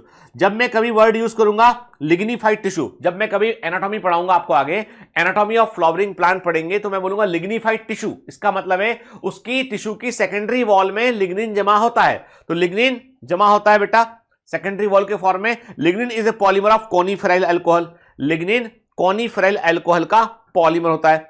स्क्लेरेन्काइमा टिश्यू में देखने मिलता है, जाइलम वेसल में देखने मिलता है, जाइलम ट्रैकेट में। All are non living. जहां जहां लिग्निन जमा होगा वहां वहां सेल का संपर्क, सेल का कांटेक्ट बाजू की सेल से खत्म हो जाएगा, फूड मिलना बंद हो जाएगा। ये इतनी मजबूत लेयर बनाएगा कि बाहर से ना तो फूड अंदर आ पाएगा ना कोई और केमिकल अंदर आ पाएगा। तो इसका मतलब जब भी सेकेंडरी वॉल में लिग्निन जमा होगा टिश्यू मर जाएगा, बचेगा ही नहीं, वो सेल मर जाएगी, नॉन लिविंग स्ट्रक्चर बन जाएगा। मतलब जाइलम वेसल डेड स्ट्रक्चर है, जाइलम ट्रैकेट डेड स्ट्रक्चर है, स्क्लेरेन्काइमा टिश्यू जो होते हैं डेड स्ट्रक्चर है। ठीक है, क्यूटीन फैटी एसिड का पॉलीमर है, वैक्स लाइक मटेरियल होता है। प्लांट की एपिडर्मिस में आपको क्यूटीन देखने मिलता है, और क्यूटीन की परत को क्या बोलते हैं हम? क्यूटिकल बोलते हैं। क्यूटीन की बनाई हुई लेयर को क्या बोलते हैं हम? क्यूटिकल कहते हैं। तो क्यूटीन फैटी एसिड का पॉलीमर है, प्लांट की एपिडर्मिस में देखने मिलता है हमको। सुबेरिन भी फैटी एसिड का पॉलीमर है, ये कॉर्क की सेल वॉल देखने मिलता है। ये भी डेड कर देगा, जहां जमा होगा वो स्ट्रक्चर को वो डेड कर देगा। पूरा जमा हो गया तो उसको वो डेड कर देगा। तो कॉर्क सेल वॉल सुबराइज होती है, सुबेरिन से बनी होती है। याद है आपको, हमने कहा था रॉबर्ट हुक ने सेल की डिस्कवरी की तो कॉर्क की सेल वॉल को देखा था उन्होंने एक्चुअली। ठीक है, इसके बाद है टर्सरी वॉल। टर्सरी वॉल जो होती है वो केवल कुछ सेल में देखने मिलती है आपको। ये सेल मेम्ब्रेन के सूखने के बाद जो परत बनती है उसे टर्सरी वॉल कहते हैं। ये जाइलन और सेलुलोज से बनी होती है, कुछ मात्रा में इसमें जाइलन होता है और सेलुलोज नाम का केमिकल होता है। ठीक है, देन देखो आप स्ट्रक्चर देख रहे हैं, केवल सेल वॉल पर फोकस है हमारा, primary wall, secondary wall and tertiary wall. देखिए आप, ठीक है ना, क्लियर? ठीक है, फिर देखो बेटा, जो सेल वॉल होती है उसमें इलास्टिसिटी होती है। मैंने कहा ना, प्राइमरी वॉल जो होती है उसमें इलास्टिसिटी होती है सेलुलोज के कारण। अब सेल वॉल जो होती है वो सेलुलोज से बनी होती है, पर सेल वॉल का स्ट्रक्चर किस तरह का होता है, मतलब सेलुलोज किस प्रकार से अपने आप को अरेंज करता है सेल वॉल के अंदर, that is also important thing. जब प्लांट ग्रोथ एंड डेवलपमेंट पढ़ेंगे वहां भी काम आएगा वो चीज, तो दिमाग में होना चाहिए हमारे। ठीक है, देखो गौर से देखो, प्राइमरी सेल वॉल को जब गौर से देखोगे तो आप देखो सेलुलोज का बकायदा फाइबर्स का पूरा एक बंडल प्रेजेंट है यहाँ पे। कुछ आपको यहाँ पे क्रॉस लिंकिंग ग्लाइकन देखने मिल रहे हैं आपको यहाँ पे, है ना? ठीक है, तो एक काम करते हैं, हम ऐसे समझते हैं इसको, प्लांट्स के अंदर सेल वॉल का मेन कंपोनेंट होता है सेलुलोज, कोई डाउट नहीं, इंपॉर्टेंट एमसीक्यू है। ठीक है, प्लांट के अंदर सेल वॉल का मेन कंपोनेंट होता है सेलुलोज। ठीक है, याद रखिएगा, सेल वॉल को बनाने के लिए जो सबसे छोटी यूनिट जिसके मिलने पर सेल वॉल बनती है उसे बोलते हैं हम एलिमेंट्री फिब्रिल या मिसेल कहते हैं। ये इसको देखकर हम कह सकते हैं कि सेल वॉल बनना शुरू हो चुकी है। तो मतलब smallest structure unit of cell wall, cell wall की सबसे छोटी इकाई जिसको देखकर हम कह सकते हैं कि ये सेल वॉल का हिस्सा है। ठीक है, स्मॉलेस्ट स्ट्रक्चर यूनिट जो होती है वो क्या होती है बेटा? वो होती है मिसेल या एलिमेंट्री फिब्रिल। एक मिसेल या एलिमेंट्री फिब्रिल 1000 सेलुलोज चेन से मिलकर बना होता है। एक मिसेल या एलिमेंट्री फिब्रिल 1000 सेलुलोज चेन से मिलकर बना होता है, और एक सेलुलोज चेन में लगभग 3000 ग्लूकोज मॉलिक्यूल होते हैं, बीटा डी ग्लूकोज। ठीक है, मतलब 3000 बीटा डी ग्लूकोज के मिलने पर 3000 बीटा डी ग्लूकोज के मिलने पर एक सेलुलोज चेन बनती है, और ऐसी 100 सेलुलोज चेन के मिलने पर एक एलिमेंट्री फिब्रिल या मिसेल बनता है, और ऐसे 20 मिसेल के मिलने पर एक माइक्रोफिब्रिल बनता है, और ऐसे 250 माइक्रोफिब्रिल के मिलने पर एक फिब्रिल या मैक्रोफिब्रिल बनता है, और ये दिखाई पड़ता है माइक्रोस्कोप में। एंड जब आप माइक्रोस्कोप से देख रहे होते हैं, नॉर्मल कंपाउंड माइक्रोस्कोप से देख रहे होते हैं, तो आपको दिखाई पड़ता है मैक्रोफिब्रिल या फिब्रिल, जो 250 माइक्रोफिब्रिल से मिलकर बना होता है। एक माइक्रोफिब्रिल को 20 मिसेल से मिलकर बना होता है, और एक मिसेल के अंदर क्या होते हैं बेटा, 100 सेलुलोज चेन होते हैं। ठीक है, क्लियर? मतलब सेलुलोज के मिलने पर बनेगा बेटा क्या, मिसेल, मिसेल के मिलने पे माइक्रोफिब्रिल, और उसके मिलने पर बनेगा मैक्रोफिब्रिल। यदि आप डायमीटर वाइज बात करें तो सेलुलोज का डायमीटर 8 एंगस्ट्रॉम है, 1 एंगस्ट्रॉम इक्वल टू 10⁻⁻10 मीटर। ठीक है, मिसेल का है 100 एंगस्ट्रॉम, माइक्रोफिब्रिल का 250 एंगस्ट्रॉम, और मैक्रोफिब्रिल का होता है बेटा 2,50,000 एंगस्ट्रॉम। ठीक है, एंड ये जो स्ट्रक्चर है ये आपको दिखाई पड़ेगा माइक्रोस्कोप से। तो इसमें आप कोई सेलुलोज नहीं देख रहे हो, आप क्या देख रहे हो, आप देख रहे हो मैक्रोफिब्रिल। ठीक है ना, तो गलती मत करना, ये आप मैक्रोफिब्रिल देख रहे होते हो उस समय। ठीक है, क्लियर? तो ये होता है सेल वॉल का फंडामेंटल स्ट्रक्चर बेटा। ठीक है, अब सेल वॉल ग्रो कैसे करती है, कैसे ग्रो करती है सेल वॉल? सेल वॉल को अपना साइज बढ़ाना था, कैसे बढ़ाती है? देखो बेटा, सेल वॉल की मोटाई बढ़ाने के लिए जो है वो क्या होता है, दो तरीके होते हैं, अपोजिशन और इंटरसेप्शन। क्या, एक के ऊपर एक सेलुलोज की लेयर जमा होती चली जाती है, इस ग्रोथ को बोलते हैं मल्टीनेट ग्रोथ। ठीक है, एक के ऊपर एक सेलुलोज की लेयर जमा होती चली जाती है, इसे बोलते हैं मल्टीनेट ग्रोथ या अपोजिशन कहते हैं। इंटरसेप्शन का मतलब होता है कि जहां जहां पे सेलुलोज को जो है वो रैंडम पैटर्न में मोजेक ग्रोथ, अब जहां कहीं ज्यादा जमा हो गया सेलुलोज, कहीं कम जमा हो गया, तो यहां पे एक के ऊपर एक परतें जमा नहीं होती है। ये मतलब प्लास्टर फेंक के बनाते हैं ना, कि कहीं ज्यादा हो गया कहीं कम हो गया, के तो ऐसे डिपोजिशन होता है सेलुलोज का, सिंपल डिपोजिशन के, इसे बोलते हैं मोजेक ग्रोथ के। यहाँ पे सेलुलोज मॉलिक्यूल बनता है और चिपक जाता है, बनता है और चिपक जाता है सरफेस जाके। ठीक है, इसे बोलते हैं इंटरसेप्शन कहते हैं। ठीक है, अब आते हैं मिडिल लेमिला पे। देखो बेटा, मैं जितनी बातें बता रहा हूं आपको प्लांट सेल वॉल के बारे में, उसका संबंध कई जगह से है। प्लांट ग्रोथ एंड डेवलपमेंट से, प्लांट किंगडम से, के एनाटॉमी से संबंध है उसका बेटा, मॉर्फोलॉजी संबंध है इसका, तो बड़े ध्यान से पढ़ना है बेटा। ठीक है ना, तो क्या है कि हमको ऐसे दिमाग में रखना है कि हमको एनसीईआरटी पूरी बनना चाहिए, और एनसीईआरटी डिकोड करते हुए आगे बढ़े हम। एनसीईआरटी की हर लाइन को अच्छे से समझें, याद रहे हमारे दिमाग में, और हम उसके बारे में जो है थोड़ा सा जो between the lines of NCERT लिखा होता है वो भी हमें मालूम होना चाहिए। ठीक है, चलिए आते हैं मिडिल लेमिला पे। मिडिल लेमिला सबसे पहले बनती है। आप बोलोगे पहले क्यों बनती है? अरे भाई, एक प्लांट सेल डिवाइड हुई, दो न्यूक्लियस बन गए, साइटोप्लाज्म डिवाइड हुआ यहां पे, तो सबसे पहले जो वॉल लेयर बनेगी वो क्या है, वो बनेगी मिडिल लेमिला। उसके बाद बनेगी प्राइमरी वॉल लेयर, उसके बाद बनेगी प्राइमरी वॉल लेयर बनेगी। ठीक है बेटा, है ना? ठीक, तो सबसे पहले जो बनती है वो बनती है मिडिल लेमिला। अरे भाई, यदि मान लो किसी चीज को दो हिस्सों में बांटना है, किसी को दो हिस्सों में बांटना है, तो सबसे पहले आपने एक कॉमन पार्टीशन पहले लगाया तुमने। आपने कहा चलो घर का बंटवारा हो रहा है, पहले एक कॉमन ईंट की दीवार खड़ी कर दी, फिर आपने अपना प्लास्टर कर लिया, सामने वाले ने अपना प्लास्टर कर लिया। ठीक है, अपना अपना लेयर बना दिया। तो पॉइंट ये है कि सबसे पहले जो वॉल लेयर बनती है वो होती है मिडिल लेमिला। उसके बाद उसके ऊपर प्राइमरी वॉल लेयर बनती है, प्राइमरी वॉल लेयर के ऊपर बनती है सेकेंडरी वॉल लेयर बनती है, याद रखिएगा। ठीक है, middle lamella primary wall layer से बाहर होती है। ये दो सेल को जोड़ने वाली लेयर है, मतलब इंटर मतलब दो के बीच में दो सेल को जोड़ने वाली परत होती है, सीमेंटिंग लेयर के रूप में काम करती है। ये दो एडजेसेंट प्लांट सेल की जो है वो प्राइमरी वॉल को आपस में कनेक्ट करती है। ठीक है, मिडिल लेमिला कैल्शियम पैक्टेड मेनली क्या होता है इसमें, मेनली कैल्शियम पैक्टेड होता है। ठीक है, रेयरली इसमें आपको मैग्नीशियम पैक्टेड जो है वो देखने मिलता है। ठीक है, मोस्ट कॉमन एलिमेंट होता है कैल्शियम आयन। पैक्टिन जो है it is a polymer of glucuronic acid and galacturonic acid. Middle lamella जो है वो प्लांट सेल की आउटर मोस्ट वॉल लेयर होती है, सबसे बाहर वाली परत होती है प्लांट सेल की। दोनों सेल बोलती है कि हमारी बाहर वाली परत क्या है, मिडिल लेमिला है। ठीक है, पके हुए फल मुलायम क्यों होते हैं, तुमने कभी गौर किया होगा। कच्चा आम लो केरी, दबाओगे दबेगा नहीं, वो पका हुआ आम दब जाएगा। कच्चा टमाटर हार्ड होता है, पका टमाटर मुलायम होता है, क्योंकि कारण ये है कि जब फल पकते हैं ना तो उनकी मिडिल लेमिला लूज होने लगती है, तो उनकी जब आप दबाते हो तो सेल दब जाती, खिसक जाती सेल। देखो कच्चा आम जो होता है ना वो एकदम हार्ड होता है, क्योंकि उसकी मिडिल लेमिला स्ट्रांग होती है, दबाने पे आप दबा नहीं पाते उसको, पके हुए आम को दबा पाते हो आप। ठीक है, इसका मतलब फल के पकने की प्रक्रिया में फल के पकने की प्रक्रिया में पैक्टोलाइजिंग एंजाइम बनते हैं, ऐसे एंजाइम बनते हैं जो पैक्टिन लेयर को डिसॉल्व करते हैं और इसलिए फल मुलायम पड़ जाते हैं। ठीक है, तो मतलब यह है कि इन राइप फ्रूट, पके हुए फलों में पैक्टोलाइजिंग एंजाइम के कारण मिडिल लेमिला डिसॉल्व हो जाती है, इसलिए फल मुलायम हो जाते हैं। ठीक है, देखो बेटा सिंपल। अब देखो हमको एक बात समझ में आ गई, यहां पे इंटरेस्ट। अब यहां से क्या कमर्शियल एंगल एक निकल के आया, हमको समझ में आ गया कि प्लांट सेल्स यदि गुच्छे में है, ग्रुप में है, तो उन सेल आपस में जुड़े हुए ग्रुप में, प्लांट सेल का ग्रुप है जो सेल आपस में जुड़ी हुई है, तो कौन सी लेयर जुड़ेगी? सीमेंटिंग लेयर क्या होगी? सीमेंटिंग लेयर क्या होगी? Middle lamella.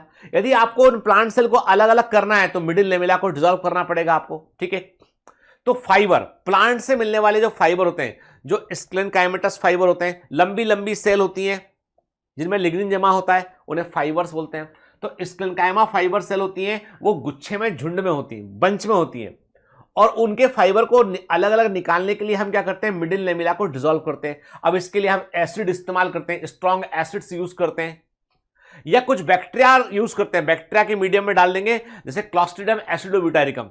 क्लॉस्ट्रिडियम ब्यूटारिकम बैक्टीरिया क्या करेगा? क्लॉस्ट्रिडियम एसिडोब्यूटारिकम बैक्टीरिया क्या करेगा? ये ब्यूटारिक एसिड को बनाएगा और एसिड मिडिल लेमिला को डिसॉल्व कर देता है, तो फाइबर को आप अलग अलग कर लोगे। तो एक बंडल, प्लांट फाइबर का बंडल जिसमें सारी सारी सेल्स आपस में मिडिल लेमिला से जुड़ी होती हैं, उसके फाइबर को अलग अलग निकालना रेटिंग ऑफ फाइबर कहलाता है। क्या कहलाता है वो? रेटिंग ऑफ फाइबर कहलाता है। प्लांट फाइबर्स बंडल में होते हैं। हर प्लांट फाइबर जो है एक स्क्लेनकाइमा सेल होता है, ये सेल आपस में मिडिल लेमिला से जुड़ी होती है, इसीलिए ये फाइबर बंडल में मिलते हैं। तो इन फाइबर को निकालने के लिए क्या करते हैं? हम पैक्टिनेज नाम के एंजाइम का यूज करते हैं, जो मिडिल लेमिला को डिसॉल्व करता है और फाइबर को अलग कर लेता है, इसे रेटिंग ऑफ फाइबर कहते हैं। और सबसे आसान तरीका है कि हम एसिड यूज कर सकते हैं, और एसिड भी यूज नहीं करना है तो बैक्टीरिया के सॉल्यूशन में डाल दो उसको, फाइबर अलग अलग हो जाएंगे। क्लॉस्ट्रिडियम एसिडोब्यूटारिकम जो होता है रेटिंग ऑफ फाइबर में इस्तेमाल किया जाता है। ठीक है, क्लियर? देखो आप मिडिल लेमिला, ये फाइबर देख रहे हो आप, ये फाइबर सेल के, ये एक फाइबर सेल है, ये एक फाइबर सेल है, ये एक फाइबर सेल है, ये दूसरी सेल है, तीसरी सेल के, तो इनको अलग अलग करना है तो मिडिल लेमिला को आपको डिसॉल्व करना पड़ेगा। ठीक है, अब प्रश्न उठता है कि क्या होते हैं प्लाज्मोडेस्माटा? पहले भी इनका जिक्र आया हुआ है। What are the plasmodesmata?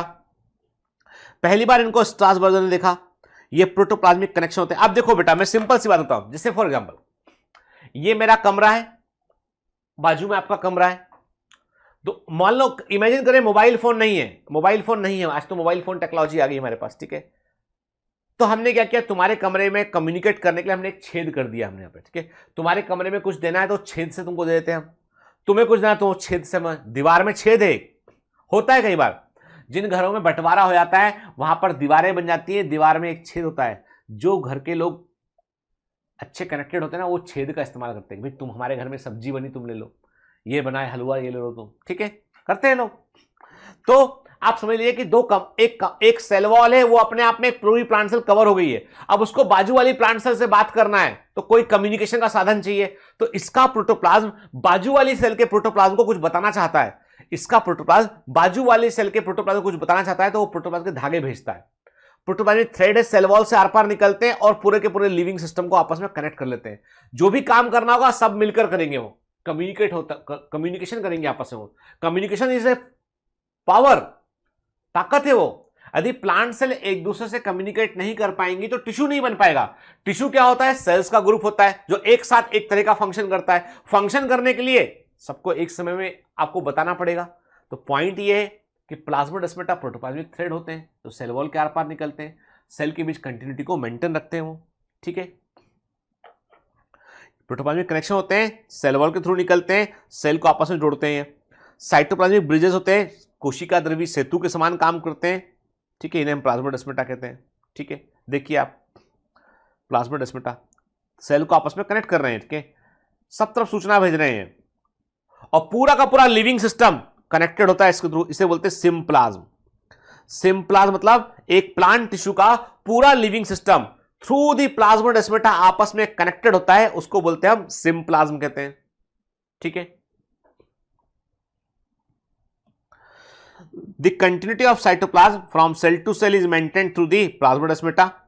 ये फाइन साइटोप्लाज्मिक कैनाल होते हैं जिसके जो मेम्ब्रेन से घिरे होते हैं, और ये जनरली जो है वो सेल को आपस में कनेक्ट करते हैं। कभी कभी इनसे जो है वो एंडोप्लाज्मिक रेटिकुलम का एक हिस्सा भी दूसरी सेल तक पहुंच जाता है, उसे डेस्मोटिब्यूल कहते हैं। अब ये बिल्कुल डिटेल्ड इंफॉर्मेशन है, पूछेगा एग्जामिनर तो बताना है कि डेस्मोटिब्यूल क्या होते हैं।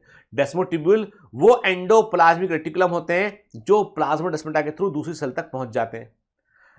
प्लाज्माडेस्माटा की हेल्प से प्लांट सेल का पूरा लिविंग सिस्टम आपस में जुड़ा होता है, इसे हम सिम्प्लाज्म कहते हैं। ठीक है, अब एक वर्ड जो कंफ्यूज करता है वो है फ्रेगमोप्लास्ट। अब ये क्या बोला है फ्रेगमोप्लास्ट? ठीक है, देखो बेटा, हम जानते हैं कि सेल वॉल प्रोडक्ट होता है साइटोप्लाज्म का। ठीक है, याद रखिएगा कौन कौन से सेल ऑर्गेनल ऐसे होते हैं। अब एग्जाम का क्वेश्चन है कौन कौन से ऐसे सेल ऑर्गेनल होते हैं जो सेल वॉल के बनाने के लिए केमिकल प्रोवाइड करते हैं या उसमें कोई रोल प्ले करते हैं। गोल्जी कॉम्प्लेक्स जो होता है और एंडोप्लाज्मिक रेटिकुलम के, they provide all the chemicals जो सेल वॉल को बनाने के लिए जरूरी होते हैं। एक सेल वॉल को बनाने के लिए जो केमिकल जरूरी होते हैं वो सारे केमिकल कौन प्रोवाइड करता है? गोल्जी कॉम्प्लेक्स और एंडोप्लाज्मिक रेटिकुलम वो केमिकल प्रोवाइड करते हैं। सेल वॉल बनेगी कहां पर? जगह बताने का काम। सेल वॉल कहां बनेगी, कैसे बनेगी, जगह बनाने का काम करता है माइक्रोट्यूब्यूल। Very important. ठीक है, यानी माइक्रोट्यूब्यूल ये बतलाता है कि सेल वॉल को बनाना कहां पर है। तो जब भी कभी सेल वॉल का फॉर्मेशन होता है तो गोल्जी बॉडी कुछ थैलियां बना के रिलीज करती है, और इन थैलियों के अंदर सेल वॉल के मटेरियल होते हैं। क्या होता है? सेलुलोज, हेमी सेलुलोज, पैक्टिन, वो मटेरियल इन थैलियों के अंदर होते हैं। ठीक है, और इन्हीं थैलियों को हम क्या बोलते हैं?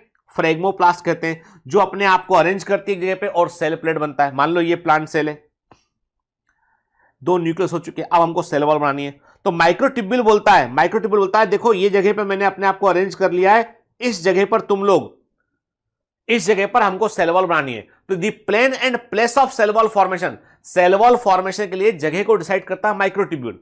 वहां पर जो गोल्जी कॉम्प्लेक्स होता है जिन थैलियों को बनाता है, वो थैलियां वहां के अरेंज होना शुरू होती है। ये थैलियां अरेंज होना शुरू हो गई, ये वेसिकल अरेंज हो जाते हैं, केमिकल छोड़ते हैं अपने, केमिकल थैलियां आपस जुड़ जाएंगी और यहां पे एक लेयर बन जाएगी। ठीक है, इसे बोलेंगे सेल प्लेट। तो हम कहते हैं जो वेसिकल्स गोल्जी कॉम्प्लेक्स बनाकर भेजता है थैलिया, वेसिकल मींस थैलिया, जिनमें सेल वॉल के पदार्थ होते हैं, उन्हें फ्रेगमोप्लास्ट कहते हैं। ये अपने आप को अरेंज करके सेल प्लेट बनाते हैं। मतलब फ्रेगमोप्लास्ट सेल प्लेट के पूर्वगामी होते हैं जो सेल वॉल में कन्वर्ट होता है। फाइनली पहले मिडिल लेमिला बनेगा, फिर बाद दूसरी वॉल लेयर बनेगी। फ्रेगमोप्लास्ट का संबंध क्या है? प्लांट सेल में साइटोप्लाज्म के डिवीजन से, डिवाइड करने से। साइटोकाइनेसिस का मतलब होता है डिवीजन ऑफ साइटोप्लाज्म। पहली बार इरेना नाम के साइंटिस्ट ने फ्रेगमोप्लास्ट वर्ड का यूज किया था। ठीक है, कुछ बातें दिमाग में डाल लो बेटा। मिडिल लेमिला स्ट्रॉन्ग एसिड में डिसॉल्व हो सकती है। लिग्निन सेल वॉल को कठोरता प्रोवाइड करती है। प्रोटोजोआ, प्रोटिस्टा होते हैं बेटा जिनमें सेल वॉल नहीं होती है। इनमें बाहर आपको एक लेयर देखने मिलती है जो प्रोटीन से बनी होती है, उसे पेलिकल बोलते हैं। तो प्रोटोजोआ के सेल कोट को क्या बोलते हैं? हम पेलिकल कहते हैं, याद रखिएगा। एनिमल सेल में सेल मेम्ब्रेन से बाहर ग्लाइकोप्रोटीन और ग्लाइकोलिपिड की लेयर दिखाई पड़ती है। एनिमल सेल में सेल मेम्ब्रेन से बाहर ग्लाइकोप्रोटीन और ग्लाइकोलिपिड की लेयर दिखाई पड़ती है, जिसे सेल कोट या ग्लाइकोकैलिक्स कहते हैं, जैसे सेल कोट या ग्लाइकोकैलिक्स कहते हैं हम। ठीक है, ग्लाइकोकैलिक्स टर्म को दिया था बेनेट ने, ग्लाइकोकैलिक्स वर्ड को देने वाले थे बेनेट। 1992 में सेल वॉल से कुछ स्पेशल टाइप के प्रोटीन मॉलिक्यूल खोज लिए गए जिन्हें एक्सपांसिन कहते हैं, और ये सेल वॉल की ग्रोथ कराते हैं। जब ऑक्सिन हार्मोन पढ़ेंगे हम प्लांट ग्रोथ एंड डेवलपमेंट में, तब ये काम आएगा। इन्हें क्या बोलते हैं? हम एक्सपांसिन कहते हैं हम। ठीक है, प्रोटीन मॉलिक्यूल। सेल वॉल पर लिग्निन का जमा होना लिग्निफिकेशन कहलाता है, बिल्कुल कॉमन टर्मिनोलॉजी है, दिमाग में रखना है। सेल वॉल पर सुबेरिन का जमा होना सुबेराइजेशन कहलाता है। सेल वॉल पर क्यूटीन का जमा होना क्यूटिनाइजेशन कहलाता है। सेल वॉल पर मिनरल का जमा होना, जैसे कैल्शियम कार्बोनेट की बात करें हम, सिलिकॉन ऑक्साइड की बात करें, मिनरलाइजेशन कहलाता है। यदि सेल वॉल के सेलुलोज को कलर करना हो, स्टेनिंग करना हो, तो आपको क्लोर जिंक आयोडाइड सॉल्यूशन यूज करना पड़ेगा। यदि सेल वॉल के सेलुलोज को स्टेन करना हो तो क्लोर जिंक आयोडाइड सॉल्यूशन यूज करना पड़ेगा, इसे सुल्ज सॉल्यूशन कहते हैं। ये PYQ है, इंपॉर्टेंट है, याद रखिएगा। ठीक है, pectin middle lamella calcium pectate से बनी होती है। Pectin is a chemical polymer of glucuronic acid and galacturonic acid. उसको रुथेनियम रेड से स्टेनिंग करते हैं उसकी, हम एक बार पढ़ लेना जरूरी है बेटा। लिग्निन की स्टेनिंग करते हैं सैफरानिन से, PYQ है। लिग्निन की स्टेनिंग करते हैं हम सैफरानिन से हम। ठीक है। सुडान 3 से क्यूटिन की स्टेनिंग करते हैं हम। क्रिस्टल वायलेट और आयोडीन से स्टेनिंग करते हैं हम बैक्टीरियल सेल वॉल की। PYQ है, इंपॉर्टेंट याद रखिएगा। कोहन के अनुसार प्लांट्स के अंदर जो सेल वॉल की ग्रोथ जो होती है वो ऑक्सीजन हार्मोन के कारण होती है। वेरी वेरी इंपॉर्टेंट पॉइंट जो दिमाग में रखना है, जब प्लांट फिजियोलॉजी पढ़ेंगे तब जिक्र करूंगा इसका मैं, ठीक है ना। चाबी है साइटोलॉजी सब जगह की, इसलिए लग रहा है कि कहां से कहां पहुंच गए हम, ठीक है। फिर आउटरमोस्ट बाउंड्री ऑफ सेल, एक सेल की आउटरमोस्ट बाउंड्री जो प्रोटोप्लाज्म से बाहर होती है उसको एक साथ हम क्या बोलते हैं, चाहे वो एनिमल सेल हो चाहे प्लांट सेल हो, उसे हम बोलते हैं एक्स्ट्रा सेलुलर मैट्रिक्स। यानी जो भी बाउंड्री यानी सेल मेम्ब्रेन से बाहर, चाहे वो एनिमल सेल में प्लांट सेल में जो भी कुछ होता है उसे हम एक्स्ट्रा सेलुलर मैट्रिक्स कहते हैं। तो कोई पूछता है what is the extra cellular matrix of plant cell, plant cell का एक्स्ट्रा सेलुलर मैट्रिक्स क्या है, तो आंसर आएगा इसका सेल वॉल और middle lamella. What is the extra cellular matrix of animal cell, answer आएगा सेल कोट या glycocalyx, जो ग्लाइकोप्रोटीन और ग्लाइकोलिपिड से बना होता है, याद रखना है, ठीक है। अब मोनोकॉट, इंटरेस्टिंग बात है कि केमिकल जो होते हैं, यानी जब आप प्लांट किंगडम पढ़ोगे, टैक्सोनॉमी पढ़ोगे बेटा, तो आप देखोगे कि मोनोकॉट डाइकॉट में डिफरेंस है। सेल वॉल के लेवल पर भी एक डिफरेंस देखने मिलता है हमको कि मोनोकॉट में सेल वॉल में फेरुलिक एसिड होता है, डाइकॉट में नहीं होता है, ठीक है। यदि कोई पूछता है आपसे प्लांट सेल वॉल की आउटर मोस्ट लेयर क्या है, गौर से क्वेश्चन सुनना, डायरेक्ट क्वेश्चन है ये, कंफ्यूजिंग क्वेश्चन है। प्लांट सेल वॉल की आउटर मोस्ट लेयर होती है प्राइमरी वॉल, ठीक है। प्लांट सेल की आउटर मोस्ट लेयर होती है middle lamella. Plant cell wall की outer most layer primary wall, क्योंकि तीन तरह की होती है, primary wall, secondary wall and tertiary wall.